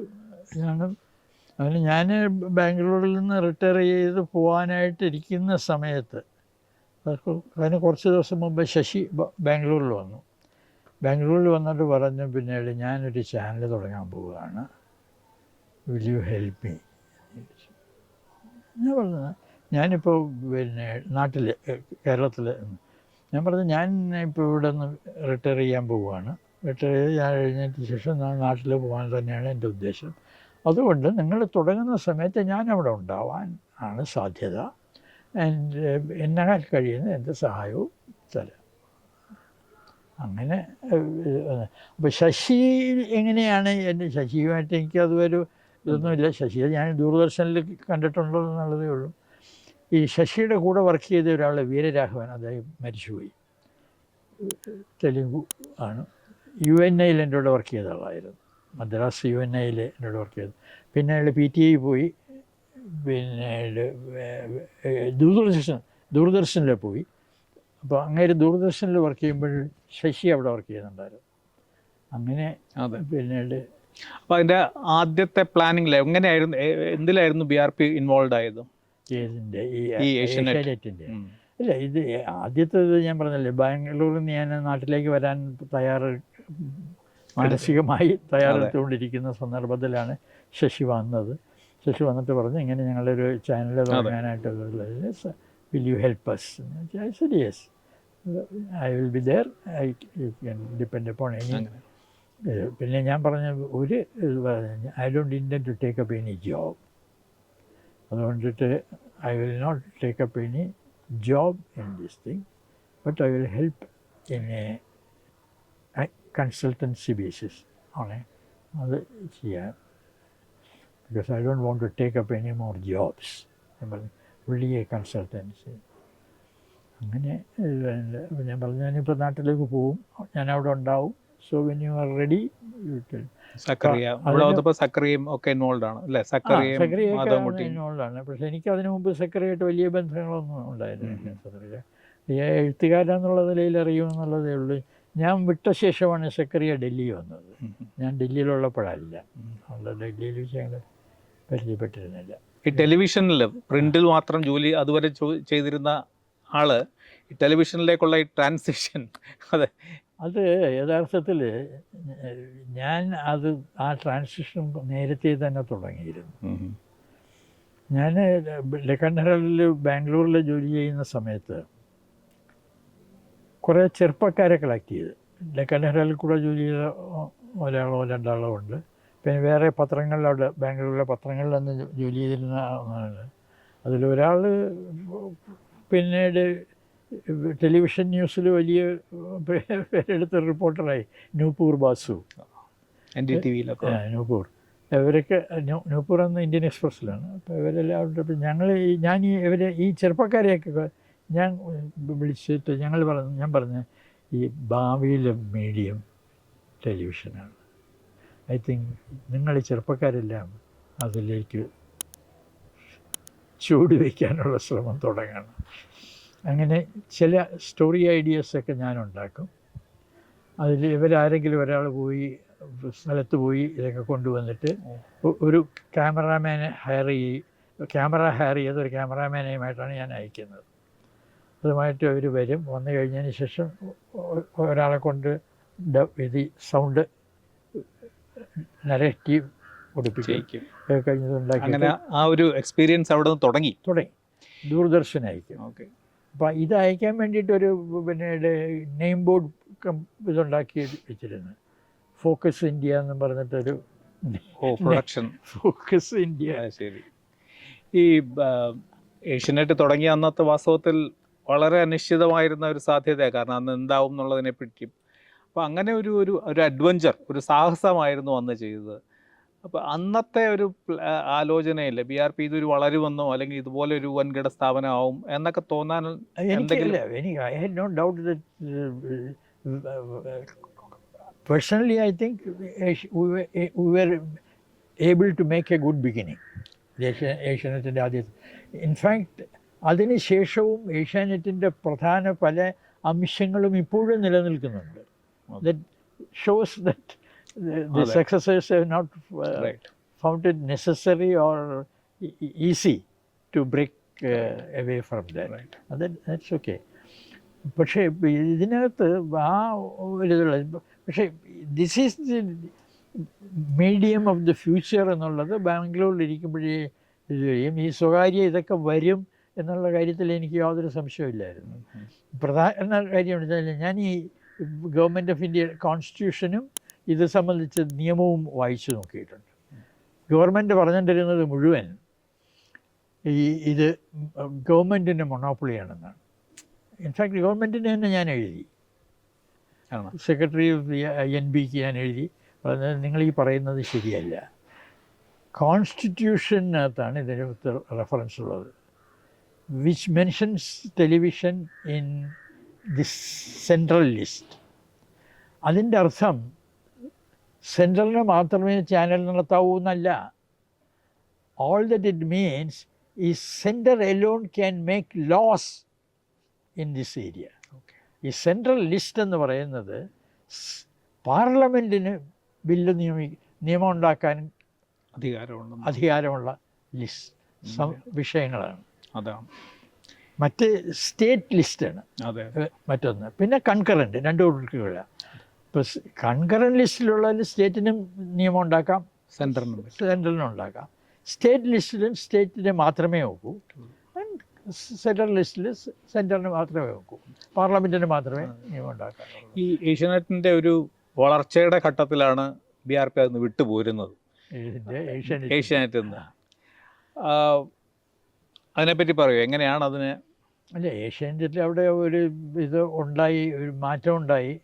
അത് മാറ്റമുണ്ടായത് ഉണ്ടായ ദിവസം ഞാൻ നാട്ടിൽ ആണ്, വീട്ടിലിരിക്കുമ്പോൾ ശശി എന്നെ ടെലിഫോൺ ചെയ്ത് പറഞ്ഞു, ഞാൻ നാളെ വിടുകയാണ് ഏഷ്യാനെറ്റ് എന്ന് പറഞ്ഞു. ആ റെജിമേനൻ ചാർജ് ഫോൺ വെച്ച് കഴിഞ്ഞ് പിന്നീട് ഞാൻ ആലോചിച്ചു, ശശി പോയാൽ പിന്നെ ഞാനിതിനെ അവിടെ നിൽക്കുന്നത്. I came because he asked me to come, he invited me.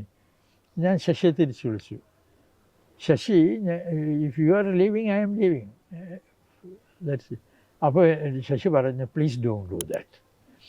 ഇപ്പോൾ എല്ലാവരും കൂടെ വിട്ടാൽ it will create an impression that there is a break with the past. That will do harm to the institution. So immediately you should not go.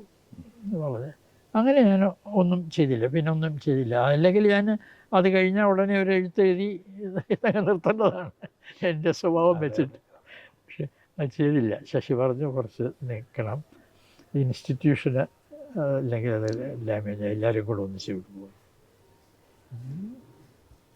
അവിടെ നിന്ന് പിന്നെ പോകുന്നത് ഇങ്ങേര് വന്നിട്ട് എൻ്റെ പത്രവിശേഷത്തിലൊരു എഡിറ്റിങ് നടത്തി. അങ്ങനെയൊക്കെ പത്രവിശേഷത്തിനകത്തുള്ള മാതൃഭൂമിയെക്കുറിച്ച് കൂടുതൽ പരാമർശങ്ങളുണ്ടായി എന്നുള്ളതാണ്. അങ്ങനെയൊക്കെ വല്ല ഇതുണ്ടെങ്കിൽ എൻ്റെ അടുത്ത് പറയാമായിരുന്നു. എനിക്ക് അതിനകത്ത് വലിയ ഇതൊന്നുമില്ല. ഇപ്പം എല്ലാത്തിലും മാതൃഭൂമിയെക്കുറിച്ച് കൂടുതലുണ്ടാവണമെന്നൊന്നും എനിക്കൊരു നിർബന്ധമുള്ള കാര്യമില്ല. If he had his reasons for ഇത്, അത് എൻ്റെ അടുത്ത് പറഞ്ഞിരുന്നെങ്കിൽ അത് ചെയ്യാമായിരുന്നേ ഉള്ളൂ. അത് എൻ്റെ അടുത്ത് പറയാതെ ഇങ്ങനെ ഞാൻ റെക്കോർഡ് ചെയ്തത് പോയി ഞാനില്ലാത്തപ്പോൾ എടുത്ത് കണ്ട്, എന്നിട്ട് എനിക്ക് രാത്രി ഒരു ഇമെയിൽ അയക്കുക. ഞാൻ രാത്രിയിൽ കമ്പ്യൂട്ടർ തുറന്ന് ഇമെയിൽ നോക്കുമ്പോഴത്തേക്ക് ഇയാളുടെ ഇമെയിൽ. അപ്പോൾ അതിനകത്ത് എഴുതിയിരിക്കുന്ന ഇന്ന് ഞാൻ യാദൃശ്യമായിട്ടിത് കണ്ടു, അതിൻ്റെ മാതൃഭൂമിയെക്കുറിച്ച് കൂടുതൽ റെഫറൻസസ് ഉള്ളതെന്ന് എനിക്ക് തോന്നി, ഞാനത് മാറ്റാനായിട്ട് ആവശ്യപ്പെട്ടിട്ടുണ്ട്. അപ്പോൾ തന്നെ ഞാനൊരു മറുപടി എഴുതി. പിന്നെ എൻ്റെ ഇങ്ങനെ ഒരു ആവശ്യം ഉണ്ടായിരുന്നെങ്കിൽ എൻ്റെ അടുത്ത് പറയണമായിരുന്നു. I said, you are the chief editor, you have every right to decide what should go and what should not go, but you should have had the good sense to tell me before you acted, because you should not have assumed that you have the right, as the chief editor you have the right to decide what you do, but you should not have assumed that you have the right to sit in professional judgment over me. എഴുത്ത് എഴുതി അന്ന് email അന്ന് തന്നെ രാത്രി കൊടുത്തിട്ട് സുഖമായി കിടന്നുറങ്ങി. ഈ അതോടുകൂടിയാണത് ടെലിവിഷൻ ഇന്നിങ്സ് അവസാനിക്കുന്നത്. നമ്മളിപ്പോൾ ഇന്നിപ്പോൾ തിരിഞ്ഞു നോക്കുമ്പോൾ പത്രപ്രവർത്തനത്തിൻ്റെ രീതികളെല്ലാം മാറി ടെലിവിഷൻ വന്നു. ടെലിവിഷനും ഏതാണ്ട് കാലഹരണപ്പെട്ട് കഴിഞ്ഞു. പുതിയ സോഷ്യൽ മീഡിയ വരുന്നു. യാതൊരു നിയന്ത്രണവും ആർക്കും ഇല്ലാത്ത ഒരു ഫ്രീ ഫോർ ഓൾ ആണെന്ന് പറയുന്നു. ആദ്യം അതൊരു ഒരു ഒരു ന്യൂ റിപ്പബ്ലിക് ഓഫ് ഫ്രീഡം ആണെന്ന് ധരിച്ചിരുന്നു. പക്ഷേ ഇപ്പോൾ അതിനെപ്പറ്റിയുള്ള സംശയങ്ങളെല്ലാം വരുന്നു.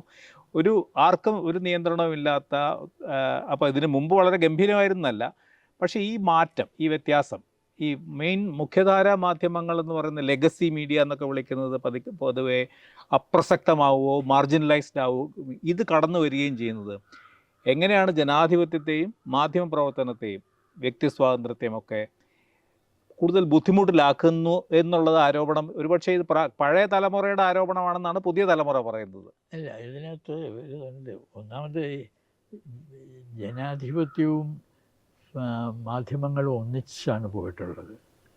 ജനാധിപത്യം ഉണ്ടാകുന്ന കാലത്താണ് മാധ്യമങ്ങൾ ഉണ്ടാകുന്നത്. ആദ്യകാലത്ത് രണ്ട് കൂട്ടരും തമ്മിലുള്ള ഇതുമൊക്കെ ഉണ്ട്. റെഗുലേഷൻ വരുന്നു, റെഗുലേറ്ററി മെക്കാനിസം ഉണ്ടാവേണ്ടത് ആവശ്യമാണ്. ഒരു no area should be outside the control of the government. ആർക്കും കയറി ഫ്രീ ഫോർ ഓൾ അങ്ങനെ പറ്റില്ല. അതുകൊണ്ട് ഇത് വേണം. ബട്ട് നിയന്ത്രണങ്ങൾ ആവശ്യമായി വരുമ്പോൾ ഇപ്പോഴും എനിക്ക് പറയാനുള്ളതാണ്, I believe restrictions are needed, but it is not for the government to impose restrictions. It has got to be professional. Self-regulation. That means you must have a professional body to enforce professional control over institutions. നിങ്ങൾ ഇതൊക്കെ ചെയ്തോളൂ, പക്ഷേ നിങ്ങളിപ്പോൾ television ചാനലാണ് ആണെങ്കിൽ തന്നെ you must submit to the decision of a professional media council. ഈ പുതിയ മീഡിയയ്ക്ക് ഇതിങ്ങനത്തെ ഒന്നും doesn't respect any kind of control. കാരണം ടെക്നോളജി സാങ്കേതിക ശാസ്ത്രം തന്നെ ഏതാണ്ട് അങ്ങനെയാണ്. അപ്പോൾ അങ്ങനത്തെ തരത്തിലുള്ള ആർക്കും നിയന്ത്രണമില്ലാത്ത, ആർക്കും പത്രപ്രവർത്തകരാവാൻ കഴിയുന്ന ഒരു കാലം നല്ലതാണോ? അല്ല, ഇതിനകത്ത് നമ്മൾ എല്ലാ മാധ്യമങ്ങളുടെ കാര്യം നോക്കിയിരുന്നാലും ഇതാണ് ആദ്യം നടന്നത്. പത്രങ്ങളെങ്ങനെ ആദ്യത്തെ പത്രങ്ങളെ നിയന്ത്രിക്കാൻ വേണ്ടിയിട്ടുണ്ടായിരുന്നു. പത്രങ്ങൾ ഓരോന്ന് എഴുതാൻ തുടങ്ങി. അത് കഴിയുമ്പോഴാണ് നിയന്ത്രിക്കുന്നത്. Hiki east India company attack ചെയ്യാൻ തുടങ്ങിയോണ്ടാണ് അയാളെ നിയന്ത്രിക്കാൻ അവർ വന്നത്. അയാളെ പിടിച്ച് ജയിലിലിട്ടു. അതെ. ബട്ട് ജയിലിൽ കിടന്നുണ്ട് അയാൾ പത്രം ഇറക്കി. അപ്പോൾ അതുകൊണ്ട് ഇതൊക്കെ വളരെ നമ്മൾ ഇത് നിയന്ത്രിക്കാൻ കഴിയും. നിയന്ത്രണം പാടില്ല എന്നല്ല പറയുന്നത്. But that control must be a professional control. Professional body വെച്ച് വേണം കൺട്രോൾ ചെയ്യാൻ. It's not for the government to decide what is publishable, what is not publishable. ഈ സോഷ്യൽ മീഡിയ എങ്ങനെ ആർക്കെങ്കിലും കൺട്രോൾ ചെയ്യാൻ പറ്റുമോ? സോഷ്യൽ മീഡിയയിൽ ഇതില്ല, പക്ഷേ ഇത് എടുത്ത് മാറ്റാമല്ലോ. Government has the power. അവരത് ഇടയ്ക്കിടയ്ക്കൊക്കെ ഉപയോഗിക്കുന്നുമുണ്ട്. ഇപ്പോൾ ചെയ്തിരിക്കുന്നത് കേന്ദ്ര ഗവൺമെൻറ് അവരുടെ ഒരു അതെ, അവർക്ക് ഓവർസീയിങ് ബോഡി വന്നു. That is another this thing. Because അവരിത് സോഷ്യൽ മീഡിയ കൺട്രോൾ ചെയ്യണമെങ്കിൽ തന്നെയും they must set up a body of professional media people. Independent ആയിട്ട് അല്ലേ? അതാണ് ഇപ്പോൾ ഇവിടെ നമ്മൾ we are confusing issues here. Right. Control is needed in every walk of life, but who is to control? അതാണ് ഇതിനകത്ത്. So far as media activity is controlled, so far as media activity is concerned, the control must be exercised by professional body, right, or a group of professionals. ഈ അഹമ്മദാബാദിലെ ജീവിതത്തിനിടയിൽ EMS 67 ഇലക്ഷന് മുമ്പ് അവിടെ വന്ന ഒരു incident BRP പറയുന്നുണ്ട്. നേരിട്ട് BRP കാണുന്നു, അദ്ദേഹത്തെ കാണുന്നുണ്ട്, പിന്നെ കരുണാനിധിയെ കാണുന്നുണ്ട്. ഇവർ രണ്ടുപേരെ EMSനെ കാണുമ്പോൾ ഈ 67 ജയിക്കും എന്ന് പറയുകയും അത് BRP അതൊരു ഇൻ്റർവ്യൂ പോലെ സ്റ്റോറി ആക്കുകയൊക്കെ ചെയ്തതിൻ്റെ ഒരു കഥയുണ്ട്. പക്ഷേ വേറൊരു പത്രത്തിനാണ് കൊടുത്തതെന്ന് പറയുന്നത്. EMS അവിടെ വന്നത് മുഖ്യമന്ത്രി ആവുന്നതിന് മുമ്പാണ്. പിന്നെ അവിടെ ഈ EMS കരുണാനിധി വന്നിരുന്നു. ഇവരൊക്കെ വന്നത് പ്രധാനമായിട്ടും കാശ് പിരിക്കാനാണ്. ഈ അവിടുത്തെ ടെക്സ്റ്റൈൽ ഇൻഡസ്ട്രിയിൽ തമിഴരും മലയാളികളും ഒക്കെ ഉണ്ട്. അവർ കുറേ കാശ് പിരിച്ചു ഇലക്ഷൻ എക്സ്പെൻസസിന്. അത് വാങ്ങാനാണ് EMS വന്നത്. CPM ലെഫ്റ്റിന് വേണ്ടി കളക്ട് ചെയ്ത ഇത്. പിന്നെ DMK തമിഴ് വർക്കേഴ്സ് DMKയ്ക്ക് വേണ്ടി കളക്ട് ചെയ്ത് വാങ്ങിക്കാനാണ് ഇവർ അവിടെ വന്നത്. അപ്പോൾ അതിൻ്റെ അല്ല ജയിക്കും, ഇലക്ഷൻ ജയിക്കും.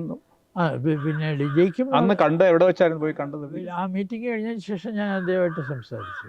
പിന്നെ വേറെ ഇത് ജയിക്കും എന്ന് പറഞ്ഞതിൻ്റെ ഇതിനകത്ത് ഞാൻ എഴുതിയത് വേറെ ഒരു ഇതിലാണ്.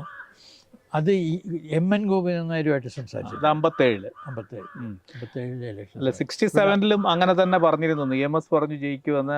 വലിയ അത്ഭുതമൊന്നും വന്നില്ല. BRPക്ക് വലിയ അത്ഭുതം ഉണ്ടായില്ല, എല്ലാവരും അത്ഭുതപ്പെട്ടു. അതെ, 67ലതും അത് തന്നെ.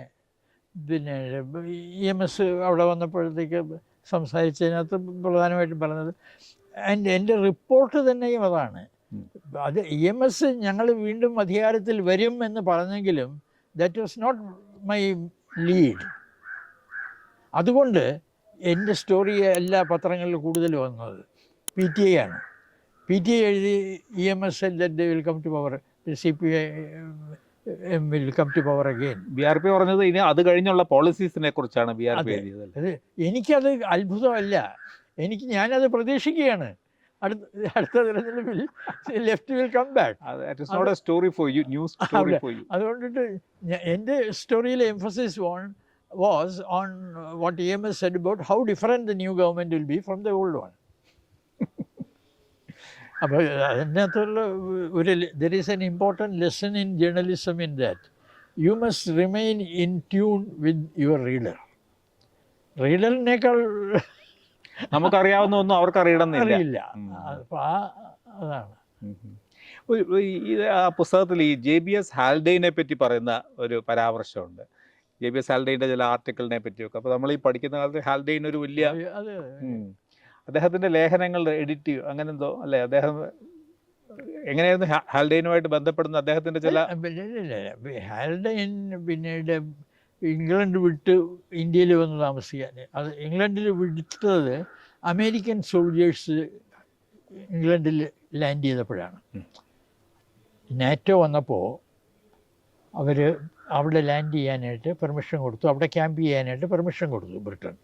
അപ്പോഴാണ് ഹാൽഡെയിൻ പറഞ്ഞത് you will not live in a country where foreign troops are there എന്ന് പറഞ്ഞാൽ അപ്പോഴത്തേക്കാണ് നെഹ്റു ഇൻവൈറ്റ് ചെയ്തു ഇന്ത്യയിൽ വരാൻ പറഞ്ഞു.